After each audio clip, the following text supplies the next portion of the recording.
have a roll call. Director Kildee, Here. Secretary Santangelo, Chair Mulchay. Present, and let the record reflect, I know Mr. Tremblay is out of the city or on vacation, and Mrs. Craven has an excused absence as she is delayed at the Fox Canyon Groundwater Board meeting. Mrs. Santangelo, would you like to do a flag salute? Hand over heart, ready, begin. I pledge allegiance to the flag of the United States of America and to the republic for which it stands, one nation, under God, indivisible, with liberty and justice for all.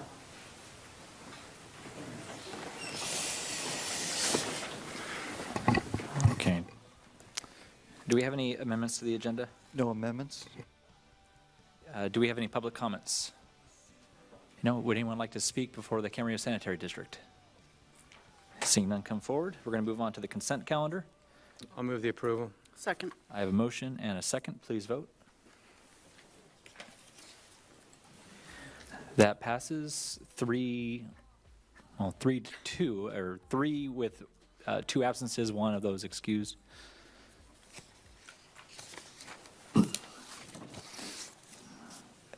Do we have any departmental items? I don't see any departmental items. I see no legal items. Any comments from staff? And at this time, any comments from board members? No. We have a public hearing at 7:30 we're going to hold. So at this time, I'm going to recess the Camarillo Sanitary District until that time.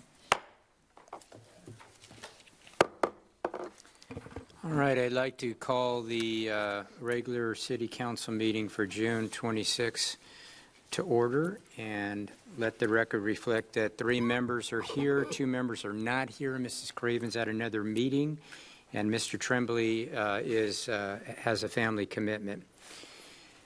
So with that, let's get down to amendments to the agenda. Are there any amendments? Mayor, following the posting of the regular agenda, we posted a special meeting to take up a matter concerning the Camarillo Ranch. This will be heard at our 7:30 session under departmental. Okay, 7:30.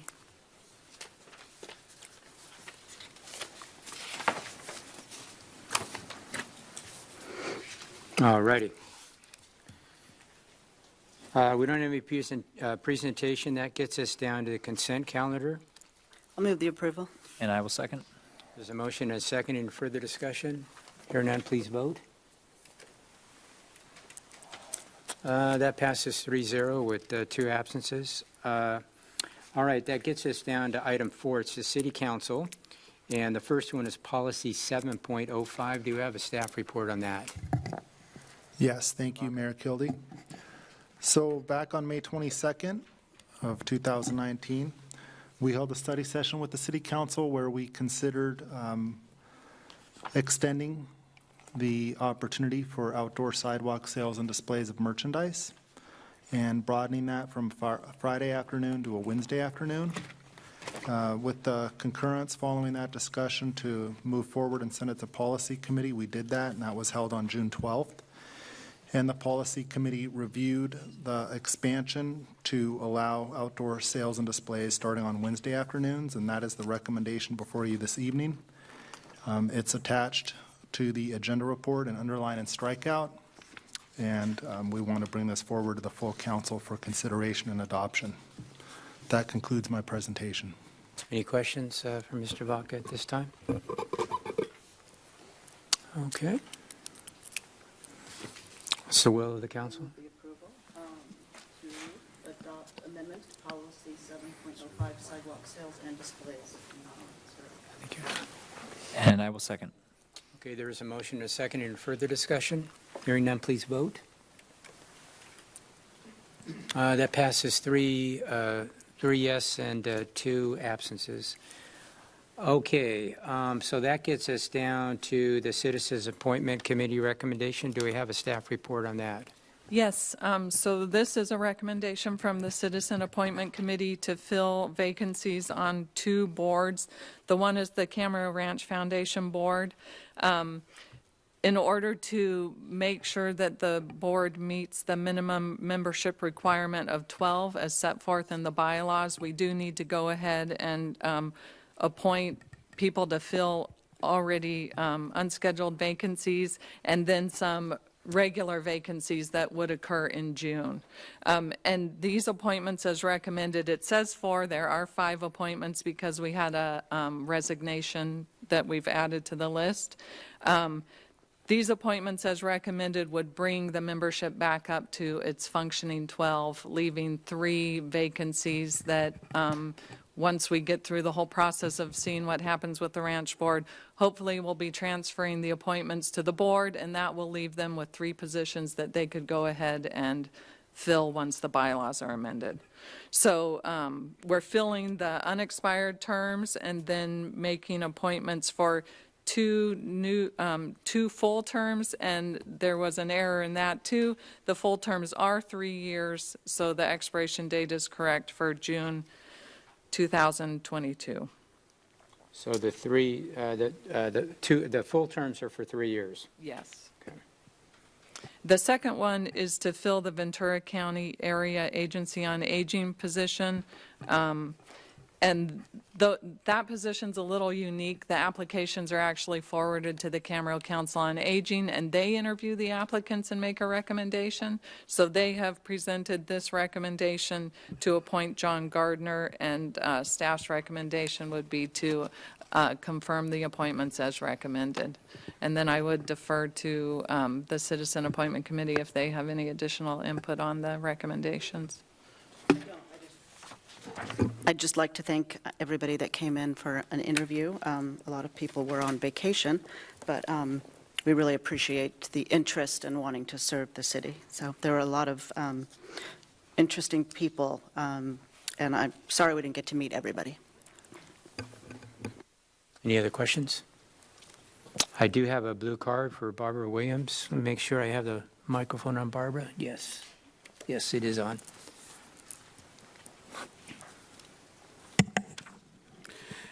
Yes, the error in the agenda report about 4 positions with 5 names was very disconcerting. I am appalled that you two, absent Charlotte and Susan, have the audacity to reappoint people to the Camarillo Ranch Foundation Board who has violated the trust of the citizens to manage an important historical monument. They have been mismanaging the ranch for a very long time, even lying to the city council about their financial stability, using the excuse they did not have records to clearly understand they were in the red. A concerned citizen used those same materials to uncover the fact they had been in the hole for a long time. They used the Camarillo Ranch as their private clubhouse with little respect for what it is. They had a retreat and left the kitchen a mess. The next day, they could not show tours of the kitchen because of that. At the last CRF board meeting, one of their members pointed out they have done nothing to improve their situation. It was also pointed out they do not have the expertise on the board to manage the ranch and wanted to be part of the selection of new board members. You appoint 3 people who have been part of this mismanagement of one of the symbols of our city. When you gave the CRF new operating procedures created without any public input, the CRF threw a fit and submitted the equivalent of their resignations because the city is taking away their power. This is not what the citizens and the Camarillo descendants deserve. You had enough applications to fill the open positions with non-board members. It appears you excluded a very talented young person who even has experience with the Camarillo White Horses, probably because she has the same last name as the person who publicizes the questionable actions of your decisions. Another outspoken candidate that supported term limits and does speak from his heart about the city he loves probably was excluded because, like me, he says things you don't like to hear. That's a shame when both were very qualified. I can personally vouch for the decision to appoint David Reel. He understands the history of Camarillo and Ventura County and has introduced many of us to past life here. He really cares for the ranch and will be a good steward, which the current board has not been. Absent Tony, Sean, and Kevin. If you vote for the list as is, you are voting for people who did not meet the mission statement. It is a cronyism that citizens do not want anymore. Don't cave in to the fit the CRF is throwing. Finally do what is right. Send back the list and insist they only recommend people who are not currently serving. Thank you. I don't have any more blue cards. Would anybody else like to address on this subject? Okay. So are there any more questions on this? Mr. Mayor, may I ask one question? Yes, for Of sure. our council? Yes. It's, sorry to put you on the spot, Brian. It's my understanding that according to the CRF bylaws, although the council has the discretion and the ability to appoint members, that also carries the discretion to, at any time, unappoint members for any reason seen fit? Yes. Okay. Thank you. Okay. What's the will of the council? Oh, Susan, yes. With all of the changes that may be happening with Camarillo Ranch, I believe, I shouldn't speak for Charlotte, I believe that part of my reappointing was to keep some consistency on the board with all of the changes. The changes that we're making, that were discussed at our last meeting and that we will be continuing to negotiate, are addressing the problems. And we felt that it was important to have some consistency on that board. And part of the negotiations is that they're going to be able to take over the appointment of their own board, which is why we left 3 positions open. So I'm sorry that there's some disappointment in our decision, but that's what we felt was best. Any other comments? No, I'll just add that in light of the comments of the member of the public, and on kind of piggyback off Susan's comments, but at this crucial juncture, stability right now, particularly as we go through this negotiation process, and we try to figure out what the future is for both the ranch house and the CRF, and the city for that matter, and what role each will play, if any. I think it's important that we maintain stability in that time period and this juncture. And that once we've come out and we've concluded as to the direction things are moving, then I think we can definitely look at taking other actions at that point. But at this point, it's important that we at the very minimum constitute, according to the bylaws, we maintain the number of board members required under the CRF bylaws. So that way, that organization can, as they negotiate with the city, can actually remain intact. And we'll be able to operate just moving forward. We have every intention of ensuring that the events that are booked, that are on the books, continue to happen. That is a promise that both sides have made. It's something that we're committed to, and we don't want to see any interruption to that. So as we continue through this process of negotiating with the CRF, then I'm just kind of reiterating I'm saying the same thing at this point, but I think stability is important, and I think this maintains stability in the short term. So, All right. I'll just make a comment. It's work in progress, as we all know. It's important to have a board that we can negotiate with. I do know all the individuals here, that the recommendations are all very solid people. So with that, I'll entertain a motion. I will move the suggested action of confirming appointments as recommended. Second. There's a motion. Is there any further discussion? Then please vote. That passes 3-0 with 2 absences. Okay, that gets us down to item C. It's the Camarillo Council on Aging Bylaws Agreement. This item actually comes to you from the Citizen Appointment Committee also. During the recruitment process this year, we had a lot of interest and service on the Camarillo Council on Aging, and the Citizen Appointment Committee interviewed several people interested in the positions, and they were really good people. And it got the committee thinking that maybe we should look into increasing the number of people that serve on that board. So I reached out to the other cities and the Ventura County Area Agency on Aging. There's no set requirement for board members. It seems to vary city to city. Thousand Oaks has 9. The city of Oxnard has 7. We currently have 5. So the recommendation coming forward to you from the Citizen Appointment Committee is to consider increasing our board membership to 7.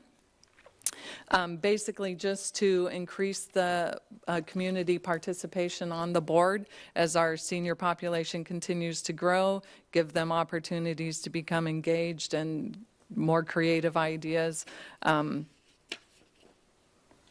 for the board and the things that they want to do. So if this is something that you're interested in doing, you would need to adopt a resolution which basically changes the establishment of the board from 5 to 7, and also approve the amendment to the bylaws, which were both included in your agenda packet. Any questions?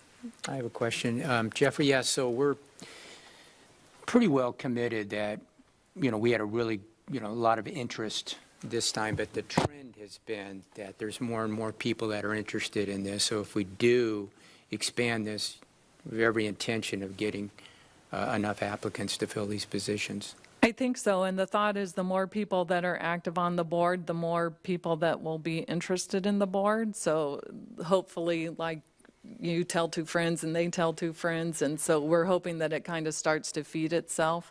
And the board has become really active, so they could actually use the help and the extra volunteers. So I'm hoping it would be a good thing going forward. Okay. Any other questions? Other than to state the obvious, in that we have a rather large aging population in Camarillo, and it's much larger than most other cities in our region.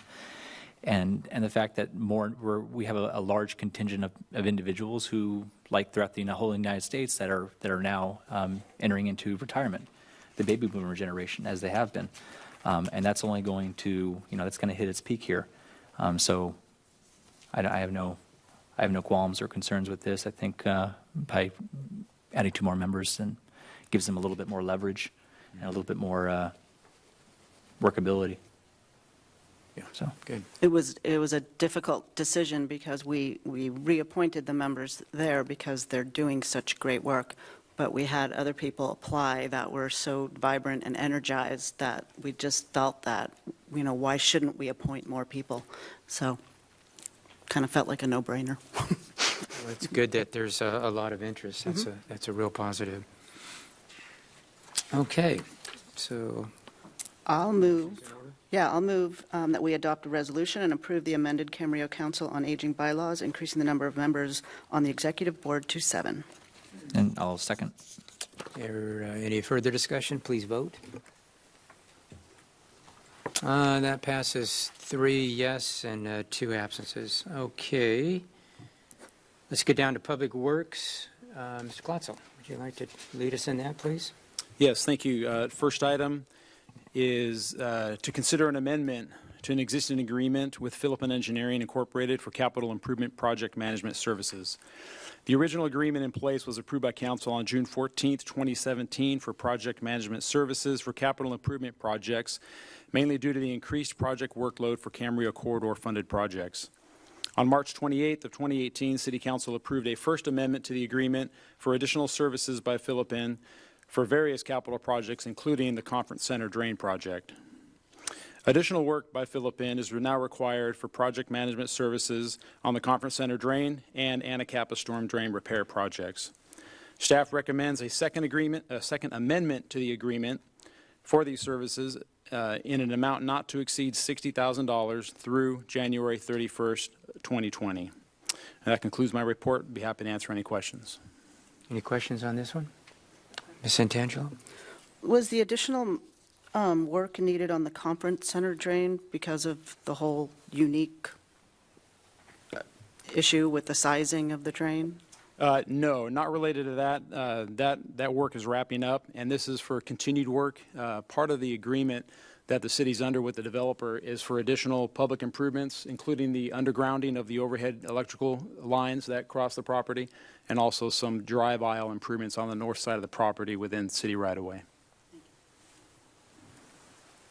Mr. Moshe, anything? All right. Motion be over then, please. I'll make a motion if I can get to my, I will move the suggested action of authorizing the city manager to execute agreement 2017-27B with Flippin Engineering, Inc. for an additional services for the amount not to exceed $60,000 for a total authorized agreement amount of $776,080. Second. The motion is second. Any further discussion? Hearing none, please vote. That passes 3-0 with 2 absences. Okay, let's get item B. It's a conference center drain project. Ms. Glotzel, will that be yours as well? Yes, also somewhat related, this item is for council to consider the Conference Center Drain Project as substantially complete. The project replaced a deteriorating open concrete drainage channel with a covered concrete box drain running through the vacant property located at the northeast corner of Las Posas Road and Ventura Boulevard. The drain replacement is a condition of approval for a development project approved by council on December 13th of 2017, which includes 2 hotels, a conference center, restaurant and retail buildings, and parking lot improvements. On April 3rd, 2018, the city entered into an improvement agreement for public improvements with the developer, commonly known as the Meehan Development Corporation, and this agreement includes provisions for the city to reimburse the developer for 100% of the cost of construction, and also provides for the city to retain 10% of that amount until the city council has accepted the concrete box drain improvements. The total construction cost is approximately $5 million, and approximately $4.5 million of that has been reimbursed to the developer, with a retention of approximately $500,000 currently being held by the city. The vast majority of construction of the concrete box drain improvements was completed in November of 2018, with several final items remaining to be addressed. In the following months, the concrete box drain performed as designed, conveying stormwater runoff from our more than normal rainfall this year, conveying that downstream. Most of the remaining items have been completed in early 2019. However, there is one item related to 4 manhole access openings in the concrete box drain, which is in the process of being resolved. Additional work by the developer's contractor in the amount of up to $20,000 may be necessary to resolve the outstanding item, and the cost for that additional work is the sole responsibility of the developer and will not be part of the reimbursement from the city. So at this time, staff recommends that the council accept the Conference Center Drain project as substantially complete, as it is performing its designed intention, and direct staff to release all but $20,000 of monies held in retention to the developer. And that concludes my report. Dave, I have a question. Where does the $20,000 go? I mean, do we just hold that in perpetuity, or how does that? No, we will hold it until that outstanding item is resolved. So it's due the developer upon final completion of all outstanding items. What we're calling this is a substantial completion when a capital improvement project is basically being used as designed, which it is there. And with one outstanding item, it's an appropriate process to retain some funds in the amount of the estimated cost that it may take to resolve that last item. Okay. Any other questions? Mr. Moshe? Dave, in resolving the item, is there any disagreement in regards to the item? No. Okay, so the developer fully understands their responsibility in completing that item. Correct. It's a matter of working out the details on exactly what needs to be done to resolve that. Okay. And then I understand that, the drain performed as expected through all the heavy rains that we experienced not too long ago. Yes. And I know there was at one point an issue with how the boxes fit together because of the size and unique nature of those boxes. And the developer performed some sort of, fix for it. What is our recourse in the event that, or I guess one, what is our warranty on that? 2, in the event of some sort of failure due to either that fix and or some other issue that I can't necessarily foresee, but that relates around that same matter between the boxes and their compatibility with one another. What is our recourse? Right. So I just will comment on the final outcome of resolving those issues with the contractor, work that out, and it's been installed to an acceptable level. So we don't anticipate any issues with that that was encountered during construction. Standard capital improvement project, it was a 1-year warranty. This is a little unique in that the developer holds the contract with the contractor, and we hold an agreement with the developer. But in essence, that standard 1-year warranty would apply. Ultimately, and the agreement spells this out, the city is responsible for the structural integrity of that box in perpetuity. So if, for any unforeseen reason something does come up, we'd have to assess that at that time and see what it would take to resolve that. Would you have staff, not this, someone go and inspect that prior to that 1-year warranty expiring, just to make sure that there is no deterioration or issue in regards to that work done? It's not standard practice, but we can discuss that further. It is under, we are responsible for the structural integrity. The County Watershed Protection District is responsible for the essentially the operation, which not a whole lot to do other than let the water go through. But then there's maintenance involved, and they are responsible for maintenance. Likely it would get inspected through that maintenance. We would confirm that with the county, but likely it would go through an inspection process in that time period also. Okay. How often, you may have said it, how often are the inspections? Honestly, I'm not too sure of the exact schedule. The county typically looks at their drains annually at least. They're often, especially the open channels, are out there clearing and removing weeds and clearing channels. Prior to rainy season? Correct. Yeah, okay. That's all I have. Thank you. Any other questions? Nope. All right. I'll move that we accept the Conference Center Drain Project CC 1101 as substantially complete and direct staff to release all but $20,000 of monies held in retention to the developer. I will second. There's a motion to second. Any further discussion? Hearing none, please vote. That passes 3-0 with 2 absences. Okay, we'll get down to item C. It's the Land Development Plan Check Services Professional Service Agreement. Mr. Klotzel? Yes, thank you, Mayor. And with the council's permission, I would request that we take item 6G along with this. It is for companion-type services for the same purpose, the geotechnical review services item. Is that concurrence with the council? Okay. Sure. Yes. That's permissible. Proceed, please. We'll look to our Assistant Director of Public Works, Tally Tucker, will present these items.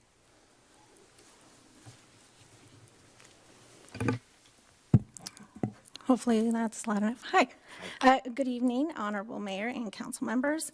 The 2 items, C and G, are considering professional services agreements with Wildan Engineering and M6 Consulting for land development plan checking services, and Fugro and Geodynamics for geotechnical review services. Each agreement would be for a 3-year period.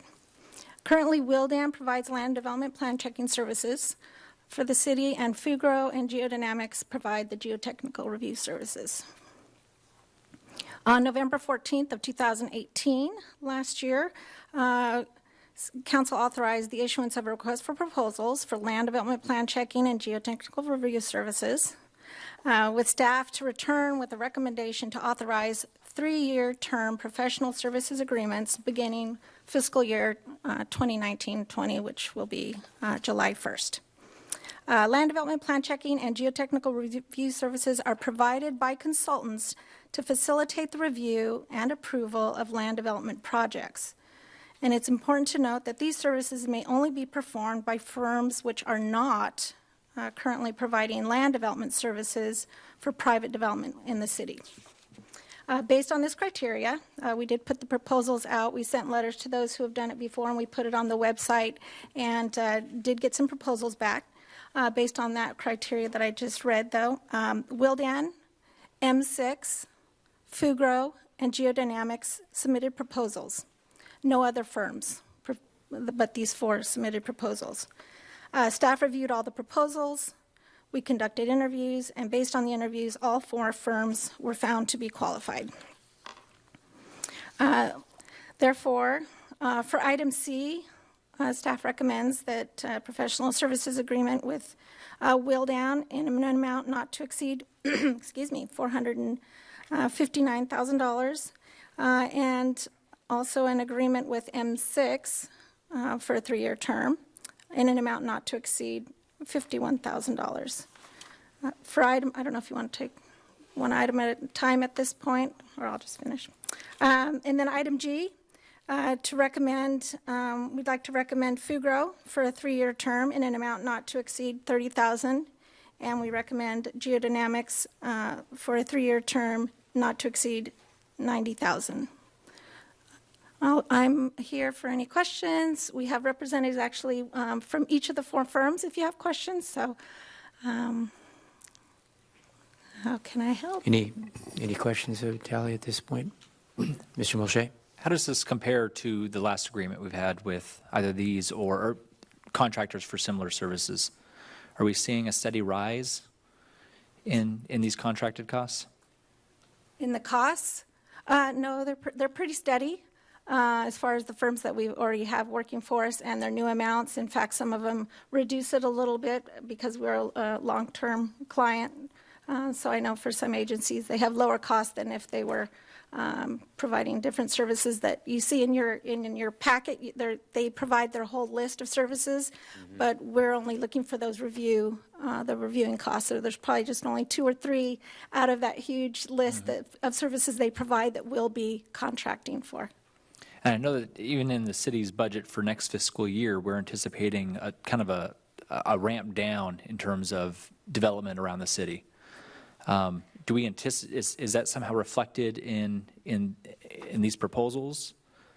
Yeah, well, it's a not-to-exceed amount, and the budgeted amounts are based on us trying to predict the number of private development projects, and, you know, the trends out there may go up or down for just development or the economy in general. And so, again, it's not to exceed, but let's say all of a sudden it's just booming and we get more and more projects, and all of a sudden it's going to look like we're going to need more than what's in the budget. Then come mid-year or year-end, we'll come back, and we do charge the developers for, you know, geotechnical and plan checking services. So as we will come back for authorization of more funds, but it's offset by the fees that the developers will be paying. So it's not just we're going to pay more and they don't get charged. It's Right. it balances out when the projects come Yeah, in. these costs here that we're looking at in this proposal would be covered through fees charged to each of those respective developers. Correct, for the estimated Yeah. number of projects that we're predicting. Correct. Okay. Any other questions? I know that these 2 companies, Tally, are very well known. Would you say that their scope of work and their quality of work is very good, as it has been for years now? Yes, we're very happy with Willdan, Fugro, and Geodynamics, and we're happy to introduce to the city M6. We'll be trying out their services. They've done the majority in LA County and in Ventura, but at the universities, but doing similar subdivision type projects. So we're excited that they came and interviewed. And so, yes, we're very happy with the services. Good. All right. Any other questions? Counselor, could we do one motion to include both these, or should we do them separately? I think you should do one motion on item C and another motion on item G. Thank you. All right, what's the will? The motion is in order? Then I will lead off. I will make a motion to authorize the city manager to execute agreement 2019-72 with Willdan Engineering Incorporated for a 3-year term in an amount not to exceed $459,000, and agreement 2019-73 with M6 Consulting for a 3-year term in an amount not to exceed $51,000 for land development plan checking services. There's a motion and a second. Any further discussion? Hearing none, please vote. That passes 3-0 with 2 absences. And I'll follow that up with another motion to authorize the city manager to execute professional services agreement 2019-70 with Fugro for a 3-year term in an amount not to exceed $30,000, and agreement number 2019-71 with Geodynamics for a 3-year term in an amount not to exceed $90,000. There's a motion and a second. Any further discussion? Hearing none, please vote. That passes 3-0 with 2 absent.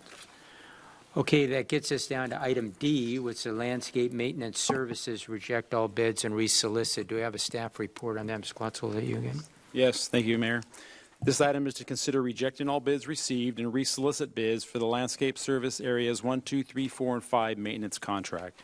The city contracts for citywide landscape maintenance services in those areas I just numbered, and the current contract with Landscape Development Incorporated expires at the end of this fiscal year, June 30, 2019. The city advertised for formal bids for a new 3-year landscape maintenance services contract, and on May 14, 2019, the city received and opened 4 bids. Upon review of the bids, discrepancies in the bid documents were discovered. All bids had mathematical errors, and some bids were incomplete. Upon review, it was determined that the bidders did not interpret and complete the bid documents in a consistent manner. The city received a bid protest from Landscape Development Incorporated, asserting that the bid from Natural Green Landscape was non-responsive and requesting that all bids be rejected and the city resolicit bids for the services.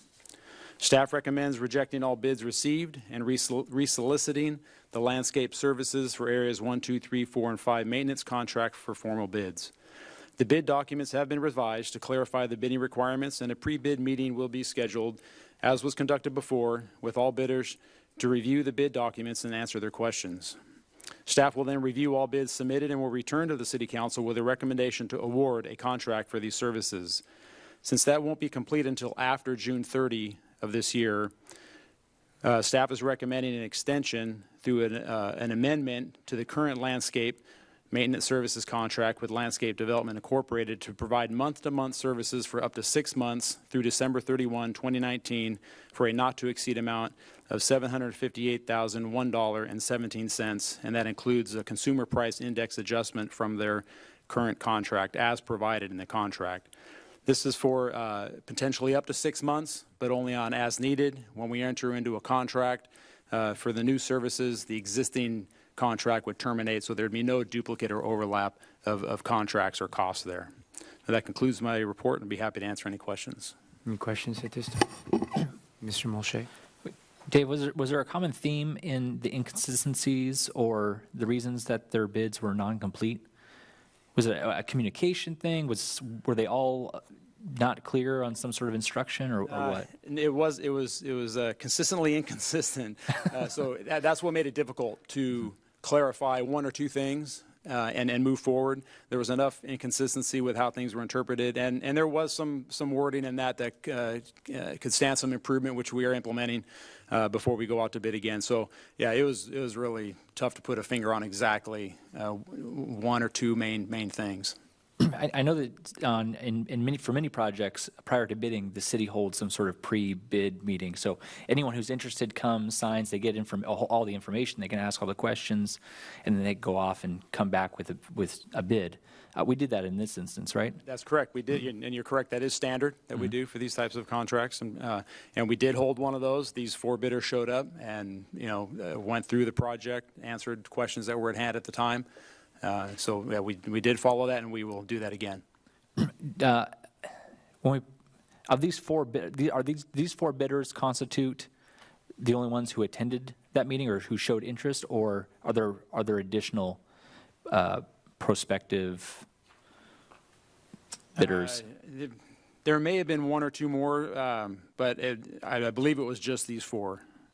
I don't have that exact answer. So my lead-up question, or my next question is: do we anticipate anyone other than these 4 to then come back if we put this out again?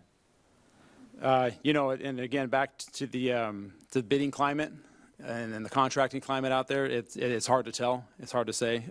We reached out. We obviously advertised also. We reached out to known landscape contractors out there. So I believe we might have been in touch with more than these 4 even before that pre-bid meeting, and only these 4 ended up bidding on it. So we will do the same thing, try to open it up and put the word out there as far and wide as possible.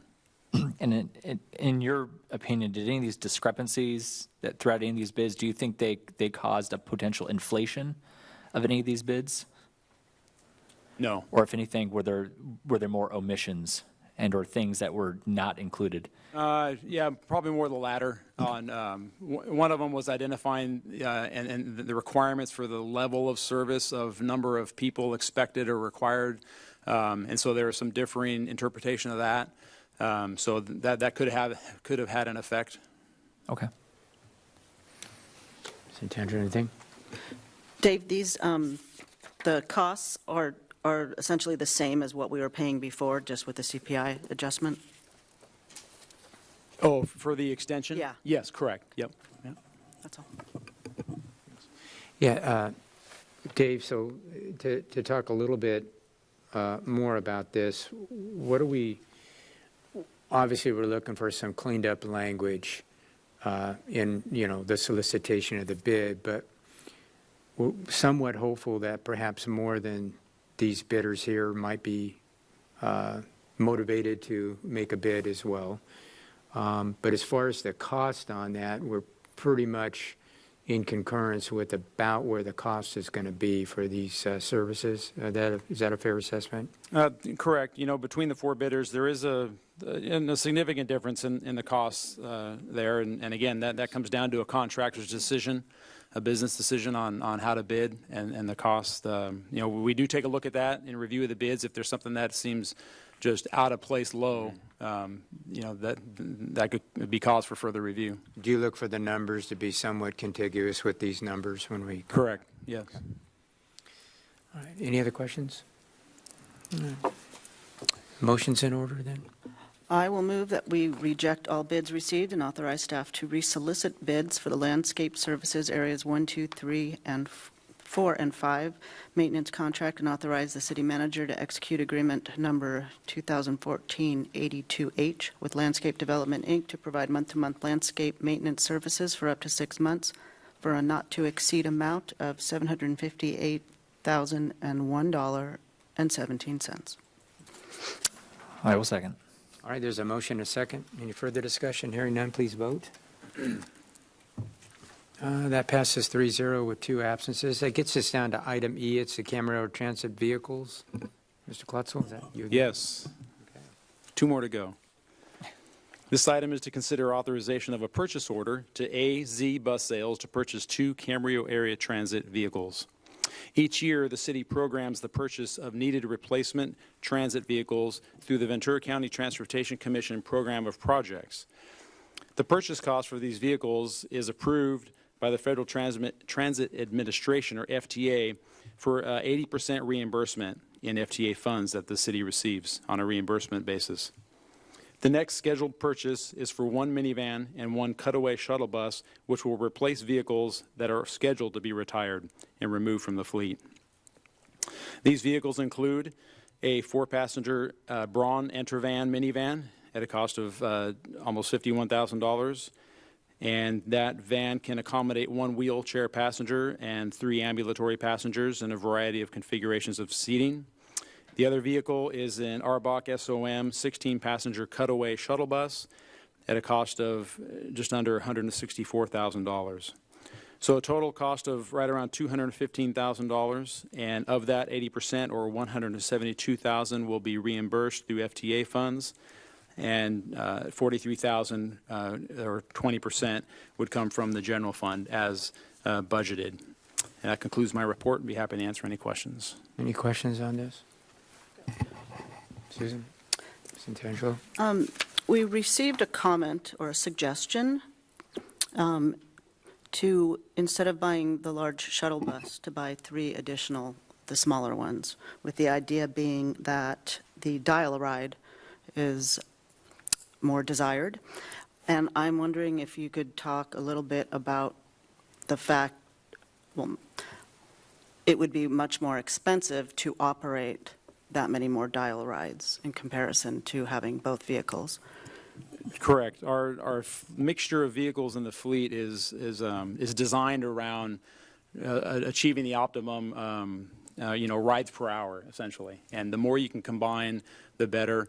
And then each additional vehicle that you add, not only is it additional capital costs, typically it's roughly 3 times would be about the same capital cost, but then you've got an additional, it'd be three additional vehicles for maintenance. So that's all considered in our matrix of deciding what mix of vehicles to use. And again, with the whole purpose of achieving the most optimum rides per hour. And we feel that shuttle bus is still needed in the mix of fleet vehicles. And so the decisions on how we run the transit in Camarillo and what vehicles we buy are based on the studies and what we know about the riders per hour? Correct. Right? So they're not just, they're based on data? Yes, and actually it's pretty detailed and partly a requirement to receive these FDA funding. The tracking of that data and reporting of that data, and so we have that at hand to use to build this ideal matrix of vehicles that we need.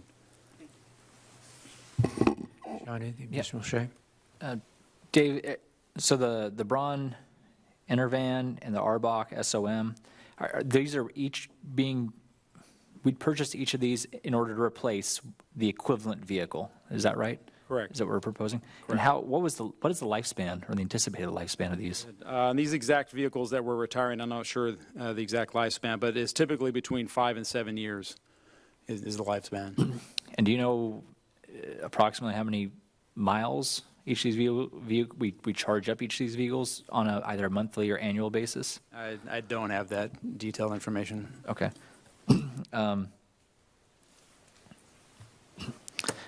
It is a very pointed question, or a very specific question as well, but I've seen the ridership numbers.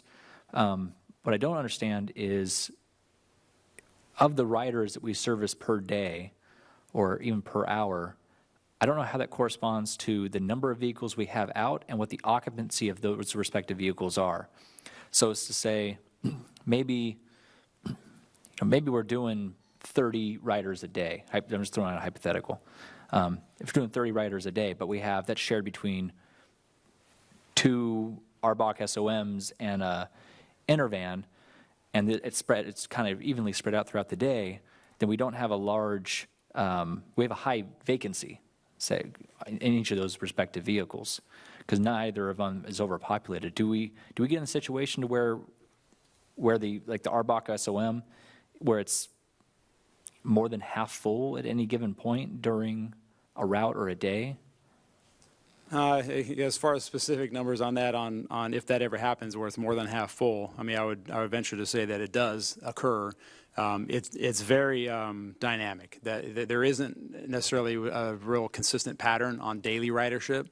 The dial-a-ride services are a appointment-based, reserve a day ahead type of thing, and we've got no-shows that come into play there. Mm-hmm. So it's the one thing I will say is that we are only charged for vehicle hour that's on the road serving passengers. So if there's not an empty bus driving around waiting for a call. Right. If there's somebody to serve, then the shuttle bus or the van will be out either going to pick up or taking the person to their destination.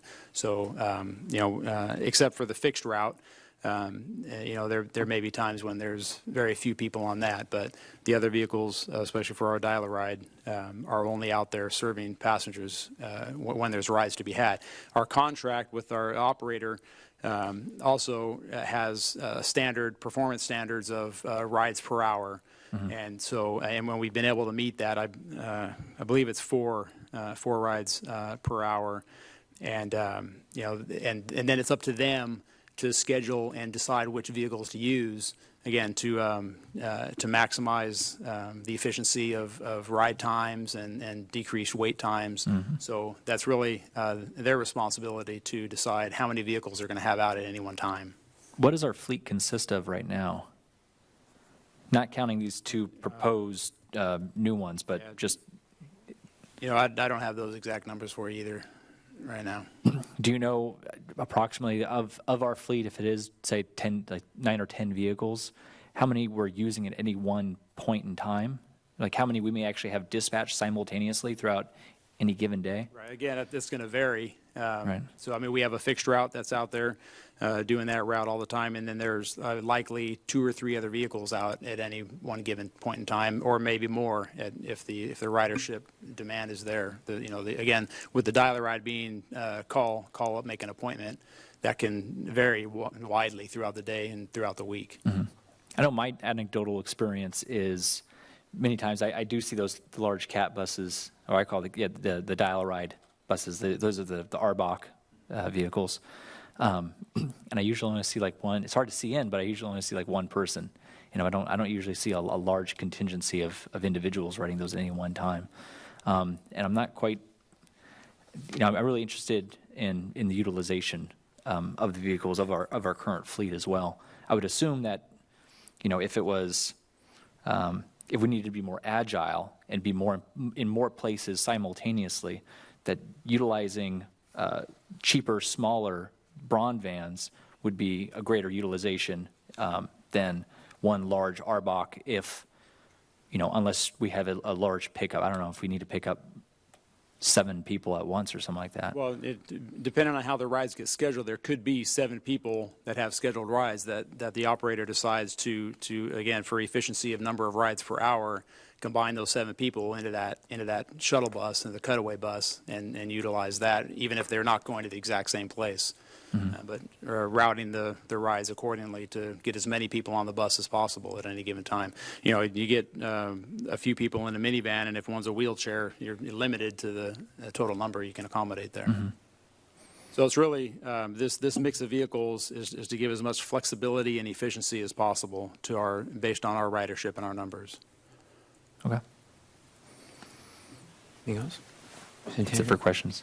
Yeah, I have just a couple questions, Dave. These vehicles are approved by the feds that actually come. They aren't approved vehicles. Yes, they have to be. Yeah, they have to be so we can get the reimbursement, correct?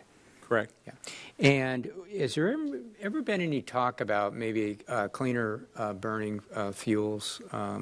I know you see like natural gas, and of course we have been monitoring the electrical cars, but there's some thinking, and I know this has got to be part of the dialogue we have, obviously, with the feds on this too, but is there some thinking about in the future about more cleaner burning vehicles? Right, and you see that out there in the industry. That is, your larger buses that are used by other agencies typically are compressed natural gas.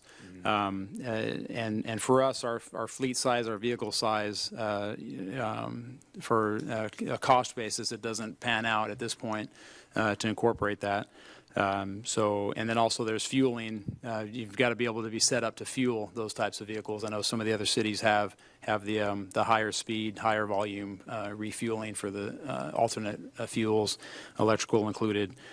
So that is something that's on the radar and we're aware of. We'll continue to monitor those as that progresses. Correct. Yeah.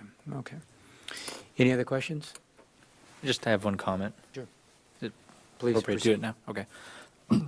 My greatest concern, and this was kind of brought up during the budgetary sessions that we held, is that one of our high rising cost segments in our budget is transportation, and it was recognized that at some point we do need to do kind of a top down, left and right evaluation of our public transportation and whether we need to change our approach. My greatest concern right now with making authorizing a capital outlay of over $200,000 is if we as the council decide that we want to shift our priorities and or shift how we approach public transportation within our city, and whether or not and or how we approach public transportation in terms of adjacent communities and or transportation organizations or whatnot. And there's a lot to talk there and unpack, and I don't want to delve into it. My biggest concern is that we're making a decision to make a large capital purchase when knowing that we need to really reevaluate how we approach this particular segment. I'm not necessarily opposed to, if it works out, and that's, if the numbers work out and this is what we want to do, then I have no issue with authorizing this, somewhere down the line. But making a, in my book, $200,000 in the whole scheme of things in a budget is not necessarily a lot of money. For me, it's quite a bit of money. But making a large capital outlay, knowing that we need to have that broader discussion as to how we approach this particular issue in the rising costs. I'm just particularly not comfortable with that. I actually have one follow-up question to Dave.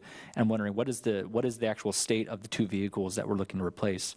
Do we need to replace them because they're literally falling apart, or do you think they have, albeit with probably heightened maintenance requirements, do they have still a somewhat valid lifespan of a few months? I mean, they, as far as a month or two goes, they could. And I mean, this is really on our look-ahead schedule of lifespan and the need to, replace vehicles that are aging out, essentially, that need to be retired. So we're following that schedule. I couldn't give you an answer down to the months on how much longer these vehicles could go.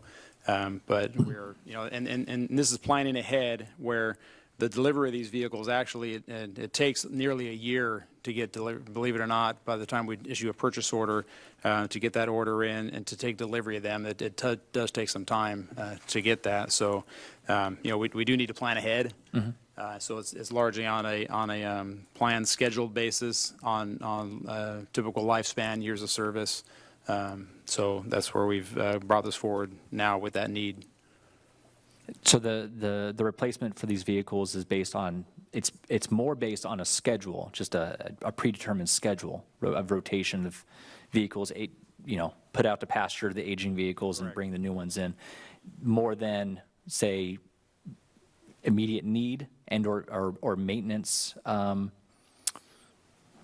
maintenance those are undergoing or requiring? I mean, it's pretty standard in the industry to have a good guess on how long these vehicles in terms of years can operate, especially knowing your system, knowing our particular system and that kind of thing. And so then again, planning ahead. Now, like I said, exact day that we're going to take delivery of these may vary a month or two. Right, so those existing vehicles would need to go another month or two. So that's kind of allowed for in the timing of this. Okay. Any further discussion? I might add, too, that I think it's also important, and I do agree that we will have to have a discussion. The transportation dollars are rising, and I think they're going to continue to do it. But I also think it's important to remember that it's a federal grant, and my understanding is there's certain criteria within the grant that you have to follow, too, and somewhat 80% of this is going to be reimbursed by that grant. Is that correct? That's correct. Yeah, so there's certain criteria that we don't write the criteria, but if you want to partake in it, you do have to follow those certain criteria that is out there as well. But absolutely, we'll be having further discussions on this in the future. If I could mention, we are actively actually diving deeper into and assessing the overall transit services and costs, as was mentioned in the budget process that will be eventually coming back to council. We're, collectively as staff taking a look at all of that closely. Do we have a timetable as to approximately when that might come back to council? Not exactly at this time. I don't know. City manager may have a better idea. Well, it's definitely something that we hope to bring back before the end of the year. Okay. And possibly in the late fall. Okay. All right, any other discussion? Motions in order, please. I will move that we authorize the issuance of a purchase order to AZ Bus Sales for the purchase of 2 transit vehicles in an amount not to exceed $214,729.78. Is there a second? I'll second it. Okay, so there's a motion and a second. Any further discussion? Please vote. Okay, that passes. Well, I need to interject something here. I'm going to need to check to see whether or not a 2-to-1 vote is sufficient on this item. So rather than to announce whether the motion is passed or not, I'll request that perhaps we put the item over until the 7:30 session during the break.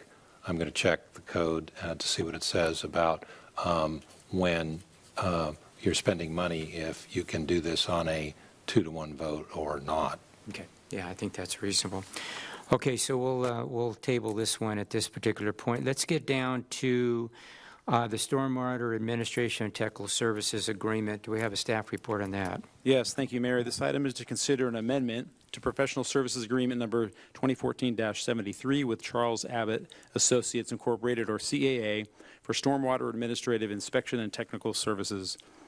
The existing agreement was approved by City Council on June 25, 2014, for inspection, administration, and technical services for compliance with the city's municipal stormwater NPDES permit, or MS4 permit. A first amendment to the agreement was approved on March 28 of 2018, extending the agreement through June 30 of 2019. On February of this year, in 2019, City Council approved a second amendment to the agreement for an increased appropriation through June 30, 2019, to include the additional services needed due to a continued vacancy in the city's stormwater program manager position. Staff now recommends amending the agreement with CAA to extend the term for 1 year, effective July 1st, 2019 through June 30 of 2020. The MS4 permit expired in July of 2015 and has been on an administrative extension awaiting adoption of the next term permit.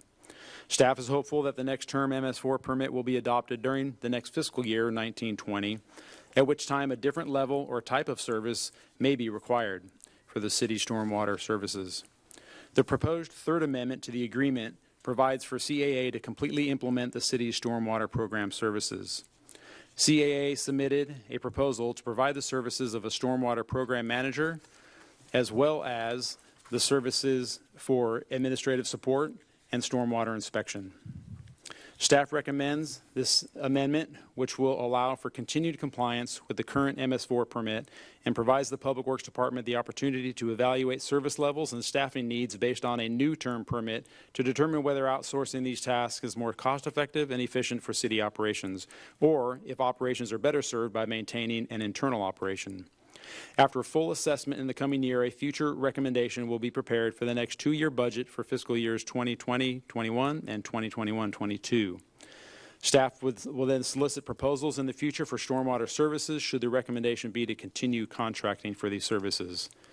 So at this time, staff does recommend this amendment to the CAA agreement, and that concludes my report. Any questions on this? Mr. Boucher? Yeah. David, why did the MS4 permit expire? It has a set term. So this permit is issued through the Regional Water Quality Control Board of Los Angeles County. And when it's issued, it has a term unless extended. And so that permit was, the existing permit was developed, and that term expired. And the thinking when the permit is issued is that a new permit would be issued prior to the expiration date. And for a host of reasons, not the least of which is legal challenges, this regional board issues the permits for LA County. They've been under legal challenge, and quite a few different issues come to light. From the unfunded mandate standpoint, the extensive requirements to achieve compliance with these permits. So the regional board is not quick to issue a new permit, without fully knowing what's going to be involved, and the LA County experience being a kind of a telltale for what could happen.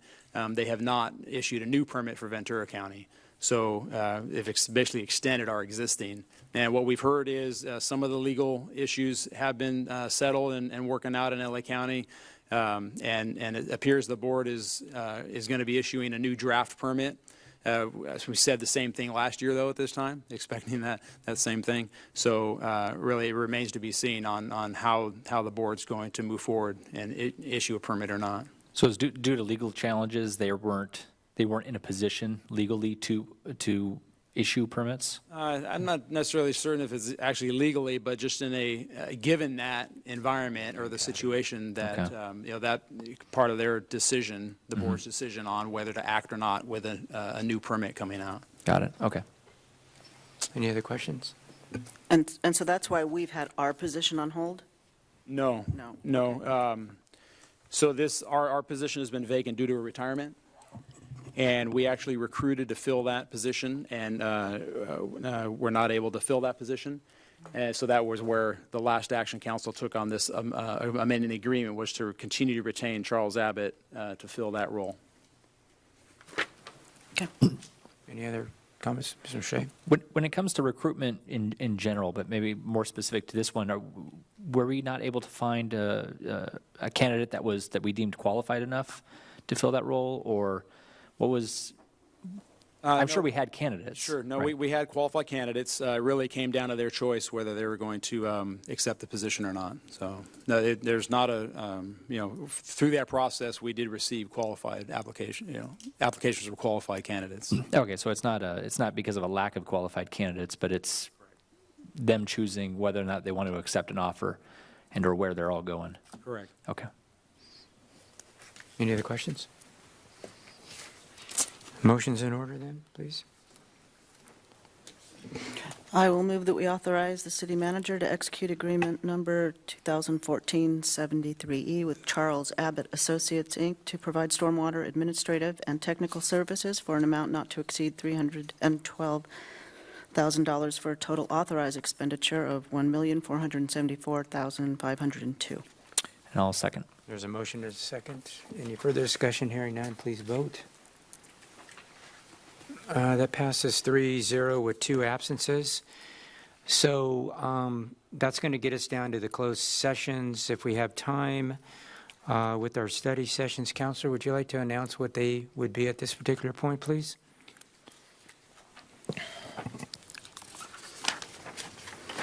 We have 2 closed sessions. The first one is a conference with real property negotiator. The authority is Government Code Section 54956.8. The property is Camarillo Ranch, 201 Camarillo Ranch Road. The agency negotiators are listed in the agenda. Negotiating parties include the Camarillo Ranch Foundation Board. Under negotiation are the lease and price and terms of payment. The second closed session item is a conference with real property negotiator. Same government code section authorizes this. The property is 2800 Berry Street. The agency negotiators are listed in the agenda. The negotiating parties include the Area Housing Authority of the County of Ventura and many mansions. Under negotiation are price and terms of payment. Okay, so with that, we are going to recess to a study session and any of the closed session as time permits. So with that, we're in recess.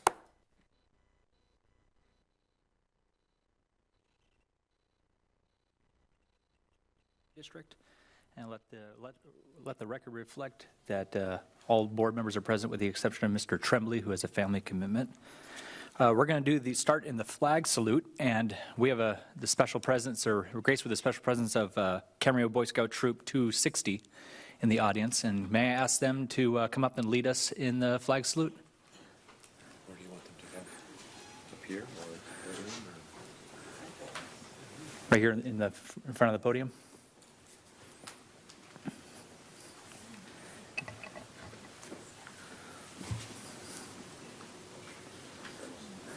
Is the mic on, Kevin?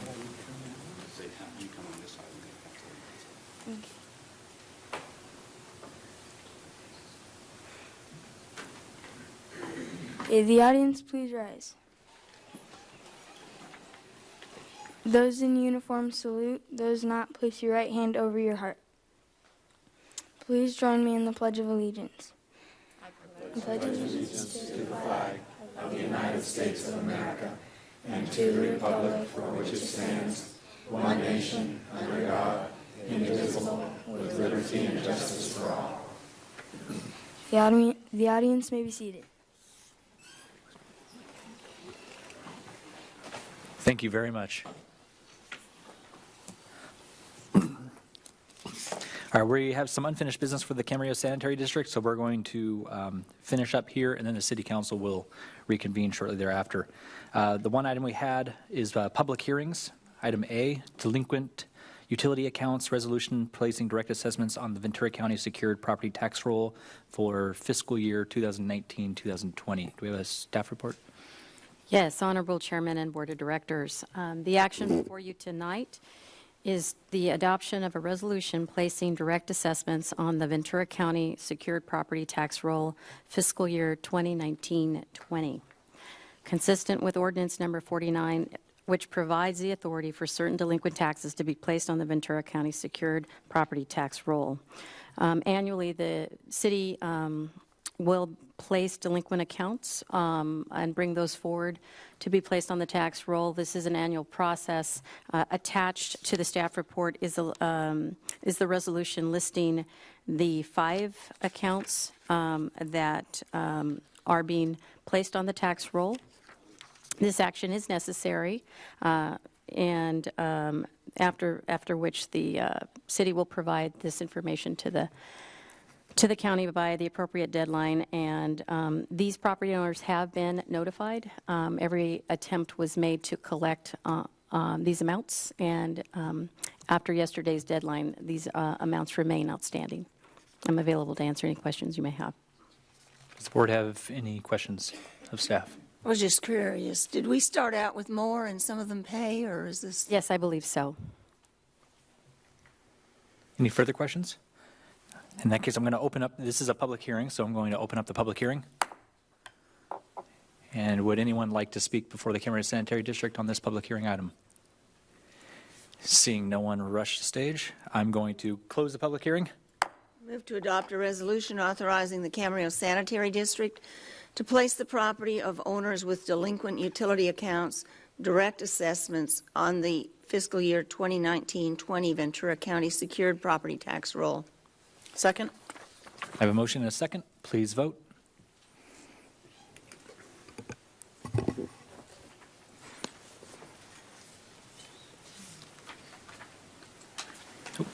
That passes 4-0 with one absentee, or one absence.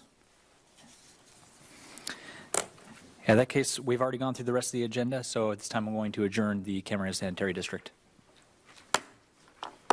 Okay, I'd like to reconvene the Camarillo City Council to order, please, and also call the special meeting for Wednesday of June 16th to order, and let the record reflect that all council members are present with the exception of Mr. Tremblay, who has a family commitment. So with that, I would like to come down to public comment time. I do have one card. I've got Stephen Sullivan here, is with Boy Scout Troop 260.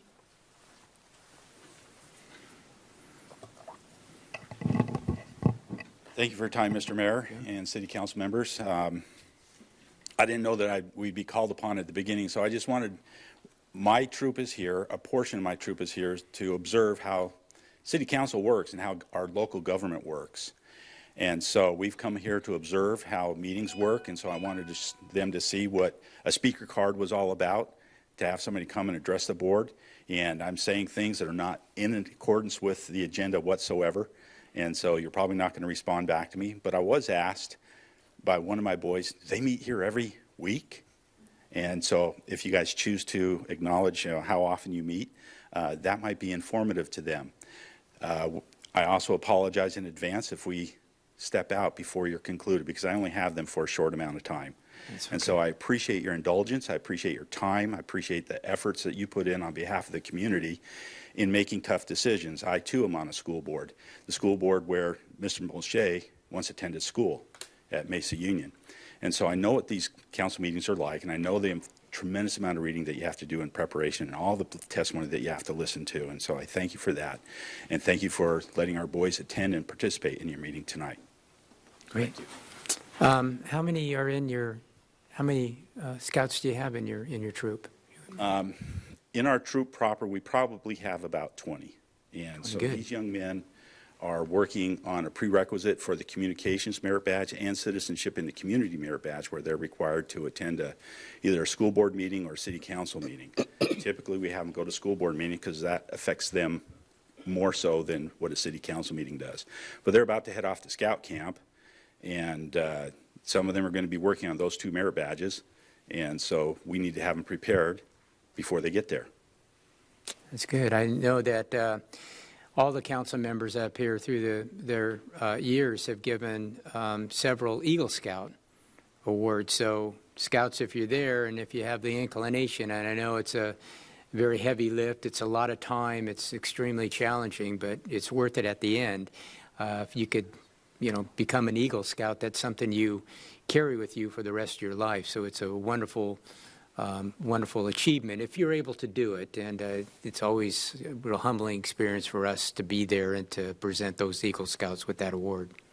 I appreciate that. I think I've sat next to you and also with Councilmember Craven, along with previous council members. And so we appreciate your kindness and generosity and acknowledging the work of these young men, because it is significant. Your Honor, could we go ahead and answer his question? We meet on the second and fourth Wednesdays of every month, so it's generally twice a month, except there are a couple of exceptions, one meeting in August and one meeting in December. Thank you very much. Okay. Thank you. I got one other one here.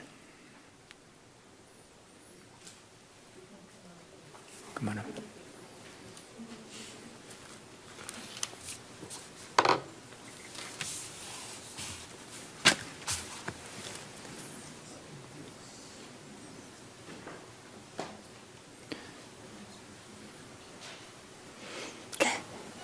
She's coming up here. Thank you. Good evening. Good evening. Needs to state her name. Here I am once again. 3 minutes, if you would, too, Oh. please. What do you say? I'm sorry, for 3 minutes, if you can make your Yes. comments through, I'd appreciate it. You already took 7 seconds. Yeah. Okay. You can So have some at thank the you end. for the opportunity to speak again. As you know, my concern is the wireless technology, and it's actually the infrastructure that is going to be rolled out, and you have already voted for it, yes. And I'm just going to read you some information that I have heard about it.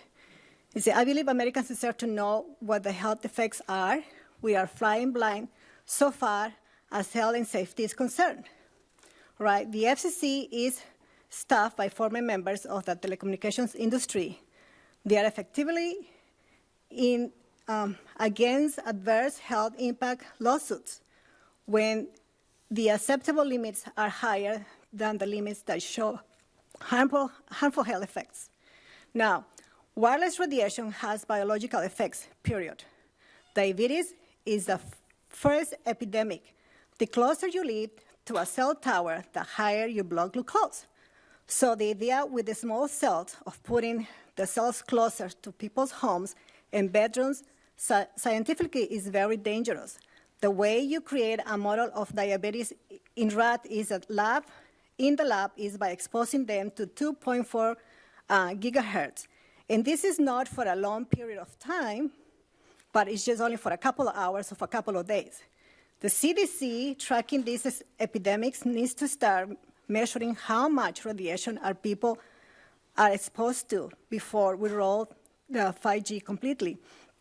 No, I have gone around town and checked where the 4G antennas are located. There is one on Bonds, so everyone who works at Bonds, is constantly being radiated by it. I went to the Park and Ride, the one by Las Posas, and the one by Santa Rosa Road, and this is what it is. And you have to please pay attention. I'm not blaming you, but I'm asking you to have consideration on these things and to look at the FCC and their standards. Because I went and I will email you pictures. They said, this antenna exceeds the FCC standard for radiation. Now, there are 3 antennas, okay? And there are 3 antennas at Las Posas and 2 antennas at by Santa Rosa Road. So people, park there. I went to pick up a friend, and then I noticed the warning sign. I have to get very close, closer than a yard to it. And they said, you shouldn't be closer than a yard in here. And the towers in Santa Rosa Road, the signs are completely gone. And I please ask that you consider the people of Camarillo, and you check into those things. Thank you so much. Thank you. Okay, I do not have any more blue cards. Would anybody else like to make any public comments? All right, that'll get us down to departmental. It's the fiscal year 2019-20 community support funding agreement with the Boys and Girls Club of Camarillo. Do we have a staff report? Yes, Mr. Mayor, I'll be responding to that. The Youth Employment Service Program operated by the Boys and Girls Club was started in 1967 in Camarillo and other communities nationwide in an effort to encourage youth employment, productivity, and service. The program was operated by the Camarillo Chamber of Commerce until 2005 when the Boys and Girls Club of Camarillo took it over. The YES or YES program assists youth aged 14 to 21 years in developing the necessary skills to find gainful employment with local employers, and it acts as a job referral agent. The city has provided support funding for YES since the 1970s. The city has provided $20,000 in funding support annually since fiscal year 2014-15, which covers YES program staffing expenses for the YES coordinator and supervisor and payroll taxes. The Boys and Girls Club is requesting an increase in funding of $2,500 for a total of $22,500 in fiscal year 1920 to cover associated program costs for office equipment, supplies and printing, office space, utilities, insurance, and transportation. The YES program operates 4 days per week, 20 hours per week. Over 200 youth apply to participate in the program each year, with over 100 youth placed in jobs and 25 to 30 placed in volunteer positions. These figures have been steady for the past 5 years. The YES program has benefited thousands of youth and young adults in Camarillo for 40 years. The goal of the program is to provide youth with employment, work readiness skills, and engagement with the community. Employers also benefit from the program by being matched with potential employees with the qualifications they are seeking. There is no cost to employers. In the audience tonight, we have the Executive Director of the Boys and Girls Club, Roberto Martinez, here to answer any questions you may have, and that concludes staff's report. Are there any questions of staff? No? Would anyone like to come up and make a comment on this, or?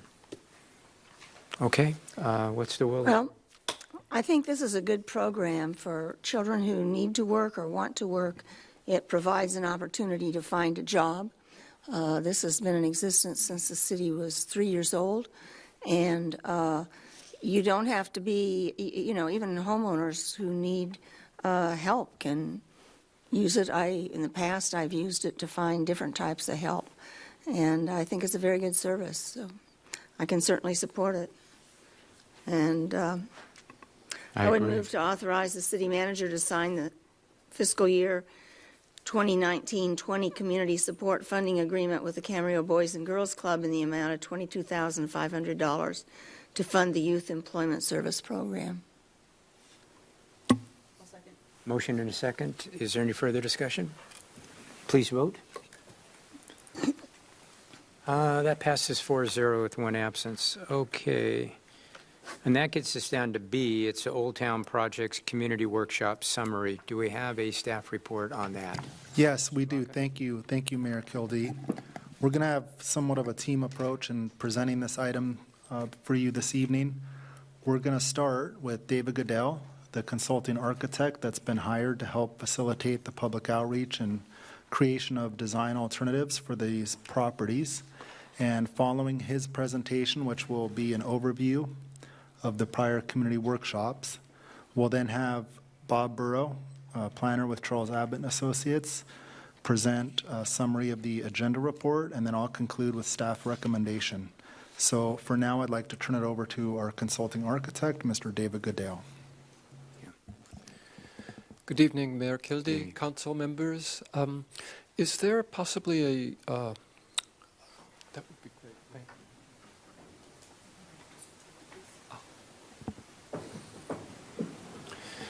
you. So we held 2 workshops, one on the courthouse property in late January and one on Disdar Park in late May.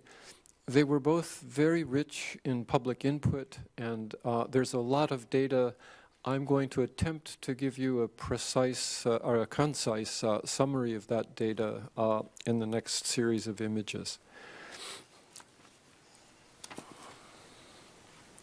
So the first workshop, January 29th, on the courthouse property, which included both the old courthouse, the farmers market parking lot, and the district property to the south of the courthouse. There was a robust public outreach prior to that included website page, flyers, mailers, and a posted sign, and that resulted in a participation of about 59 community participants who formed 9 small breakout groups. And this is an image from that. It was done at the Camarillo Library in their multi-purpose room. I want to stress that both of these workshops were exclusively about program. They were not about design in the sense of where things should go or how things should be organized, but simply what are the uses that we should look at for these 2 sites. For the courthouse, there were a number of ground rules.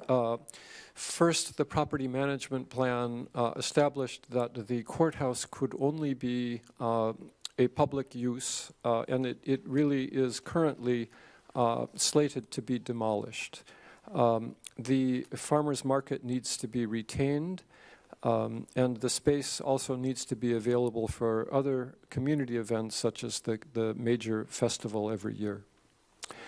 The public parking needs to be retained, and that's another constraint. And then along with that, the field, even though it can be used for new programs, it may in the future need to revert back to the school district. And so whatever happens there needs to be a flexible kind of use of that site. Finally, the design, as it begins to develop, needs to conform to the Ventura Boulevard design guidelines, and I think at best we'll actually weave those guidelines into the property and its design. Some very brief statistics. There's 1.1 acres on the lower site and 12,000 square feet for the courthouse. So that will basically add a substantial amount to the total site. And then the upper acreage is about 3¼ acres for about a little over 4¼ acres for the total site.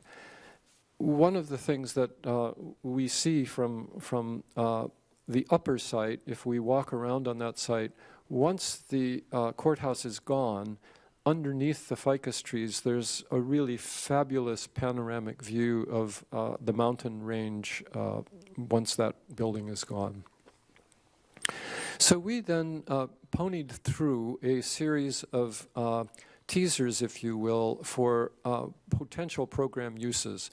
And we'll do that very briefly here. Each of these slides were separated in the workshop, but suggested potentials included bocce ball, chess park, picnic, sitting garden, a place where organized Tai Chi, yoga, aerobics, Qigong could happen, water play, a walk and jog network, art park, in collaboration with Channel Island Studios,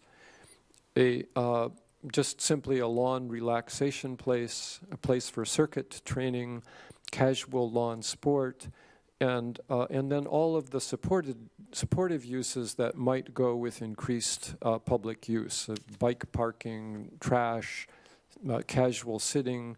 And with the farmers market, we know we have a requirement for a restroom provision. So a summary of the group breakout.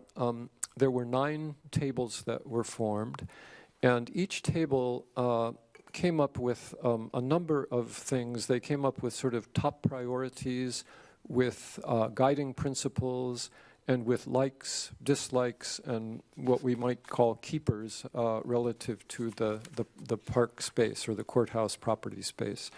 And I'm going to kind of use another slide to summarize the priorities. This does it here by table and then totals them on the left, but I think there's a better diagram of that as we reach to that point. This slide basically looked at the breakdown of participants. There were a number of Playhouse participants at a couple of tables. The preponderance of participants were simply residents or unidentified. There were some working visitors, some Chamber of Commerce and business owners, the school district, and farmers market and Studio Channels Island. So a good cross-section of the community was there, especially those related to that central area.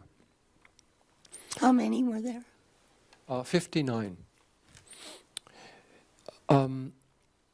So there was a pretty unanimous sense of what was liked, disliked, and what should be kept. Likes included the central location, the farmers market being there, convenient parking, and the influence of Channel Islands on the site, the art studios. Dislikes were also shared. I think the idea that it's congested at sometimes, like Farmers Market Day, and then is completely empty on other days, is not well liked. The sense that it's a little inefficient and dysfunctional, it's aesthetically not entirely sightly.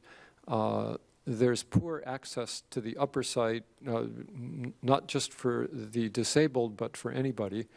And then there's the interrupted bike path where the alley basically ends at the courthouse, and a kind of absence of character.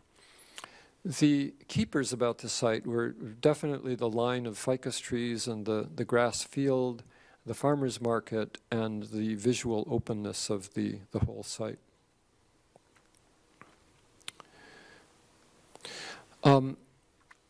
Then there were a lot of individual ideas from both the breakout groups and from emails, and I think rather than dig down into these, I would say that most of these had to do with design once we have decided upon program, and we may not need to delve into, like things like how it should be fenced or not fenced are really more design issues than program issues. Some major guiding principles that, again, everyone agreed on is that the solution should activate the site with increased pedestrian traffic, and it should support Old Town. That the site should be well interconnected between Old Town, Channel Island Studios, and the upper and lower site, both aesthetically and in terms of pedestrian flow. That it should have a universal appeal in terms of age, in terms of day and night, indoor, outdoor, and small and large group potentials. That it should form a more welcoming environment, and the design should consider the residential neighbors who are very close by, especially relative to acoustics. And then it should be enhanced in terms of the aesthetics of the surface parking, especially, so it's not just a parking lot. And that the whole project, if it should come to fruition, should benefit and strengthen Old Town and the city. So this is the graphic that we may, again, maybe towards the end of this presentation, ask for some help on.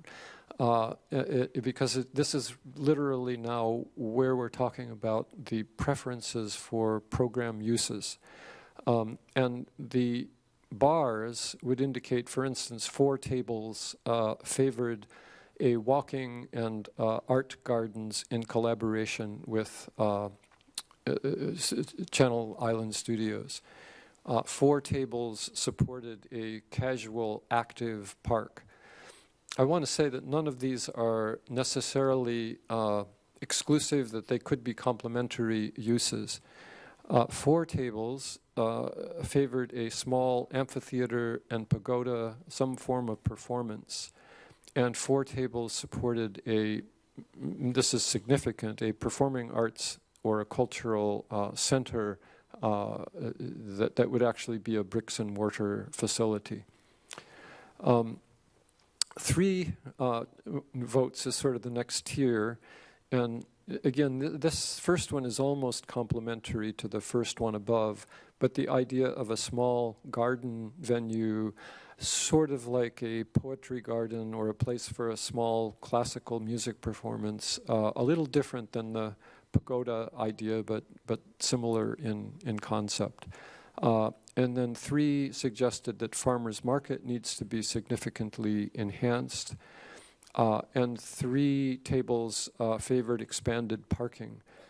2 of those tables favored a parking structure.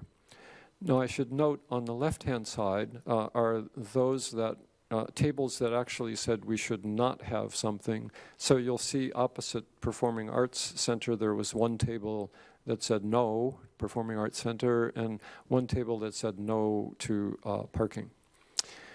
There were 2 for picnic area and 2 tables for splash pad, 1 no on that, and then 2 for sports courts. And then some individual table ideas supplemented those. And how many tables were there? 9. 9, thank you. And these, again, are email kind of concepts for use, and they occurred from January 16th all the way to just about a week ago. And again, the preponderance of votes, there were sort of 5 for a casually active park, and a mention of Daiichi and an art park within that. And then second was intimate pagoda amphitheater, and enhancing farmers market, and again expanded parking was fairly big. And then maybe leaping down to the next 2 vote, we had retail or residential infill, and then a 3 vote for again a special garden, whether it's a sensory garden or a drought tolerant kind of demonstration garden. I should say about parking that this was a theme at both workshops, and just as an observer, it appeared to me that this was more an Old Town concern than one that related to we need parking right at this location. So that was a summary of the courthouse property. I should maybe pause and ask if there are any clarifying questions about what happened at that workshop. Any questions? Okay. No? Proceed. Good. Disdar Park, then again, was May 20th, 2019. And when we began this process, we had as the site for Disdar the existing Disdar Park, plus the abandoned fire station and its yard to the south. And right the day of, or the day before the workshop, we learned that the lease of the Chamber of Commerce building would not continue. So that became a point of discussion at the workshop, although it was a rather unrehearsed point of discussion, and the responses to it were quite quick because there was no time to think about it. A very similar level of public outreach occurred for Disdar.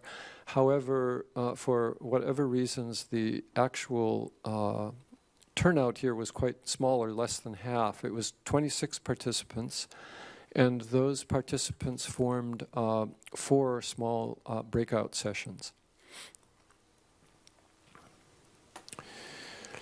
We began looking at some of the existing uses, the tot lot area, the small, very individual kind of family, small picnic venues, and the open lawn area, and then spoke to the major uses of the Camarillo Festival Fiesta and the winter tree lighting. And we reviewed briefly the 2012 Newman and Associates design with the fire station adapted to a restaurant use, and all of the other parts of that design, the band shell, the parking, the expanded tot lot area. And then a lot of time passed and a number of political and other events happened, economic events happened, but the outcome was that basically uses for the fire station all seemed to fall short of having a successful economic pro forma. At the same time, the building may be eligible for historic status. So we don't have a very forceful grip on precisely what can be done or what should be done with the fire station at this moment. One of the observations about the park that's rather interesting, and the Chamber building certainly doesn't make it easier, is that as people are traveling from west to east on Ventura Boulevard, if you miss the park, you're in a bit of trouble in terms of getting back. And it's a great greeter as you get off of the freeway, but if you're traveling east and you don't know the city, it can be a rather difficult return. One of the great things about this park is its really mature trees and the variety of trees, and of course the Adolfo Camarillo equestrian statue at the front near Ventura. So the Chamber site is about 0.15 acres. The fire station is 0.65 acres, and the park itself currently is about 1 acre. So the whole site will become about a 1.8 acre site. Again, we went through programs. Some of them are quite similar to what we did for the property at the courthouse, but these are unique, and it was the proposal or idea that we would have an expanded tot lot, a compact adult apparatus exercise area, a band shell of some kind, an expanded area where food trucks could park on fiesta or other event days. And then again, we repeated bocce ball, chess park, picnic, a lounging garden, a place for mild physical sport, water play, casual lawn sport, and court sports. And again, the same support uses as we talked about at the courthouse property. So again, we had 4 tables and some fairly focused priorities developed, and again, we'll get to those in the summary slide. Here we had a mix of Old Town residents, larger Camarillo residents, school district people, and Old Town merchants, and a small quantity of studio channel islands. Likes about the site, again, likes and dislikes were fairly unanimous, that the mature trees, the equestrian statue, the green space, the historic ambience of the park, which I think includes the fire station, the location and its fiesta events. Dislikes included the traffic surrounding the site, some concerns about safety and lighting, the disuse of the fire station, the number of vagrants who apparently use the park, limited wheelchair access currently, lack of restrooms, the way the park can get quickly crowded, parking concerns. Again, this was a global concern. The existing playground location, and again, that it's easy to miss and hard to get back. Keepers for the park included the trees, the green space, and the equestrian statue. There were, I think it's important to say, there was a wide diversity of responses about the continued value of both the Chamber building and the fire station, and a lot of suggestions that, especially with the fire station, that some portion of it, a facade, a portion of the volume could be somehow adaptively reused and basically used to help express the historic character of the park. Again, a lot of one-off ideas that I think are more about design and concepts as we move forward than program uses. And then a summary of the guiding principles, that the park's character should be conserved, its mature trees, statue, and green space especially. That the park's safety and accessibility should be improved, that the park's iconic location as an entryway to Old Town should really be celebrated with its sight lines and lighting and other means. And I think this was important to a number of the tables, that there's a real opportunity at this park to be a gateway to Old Town.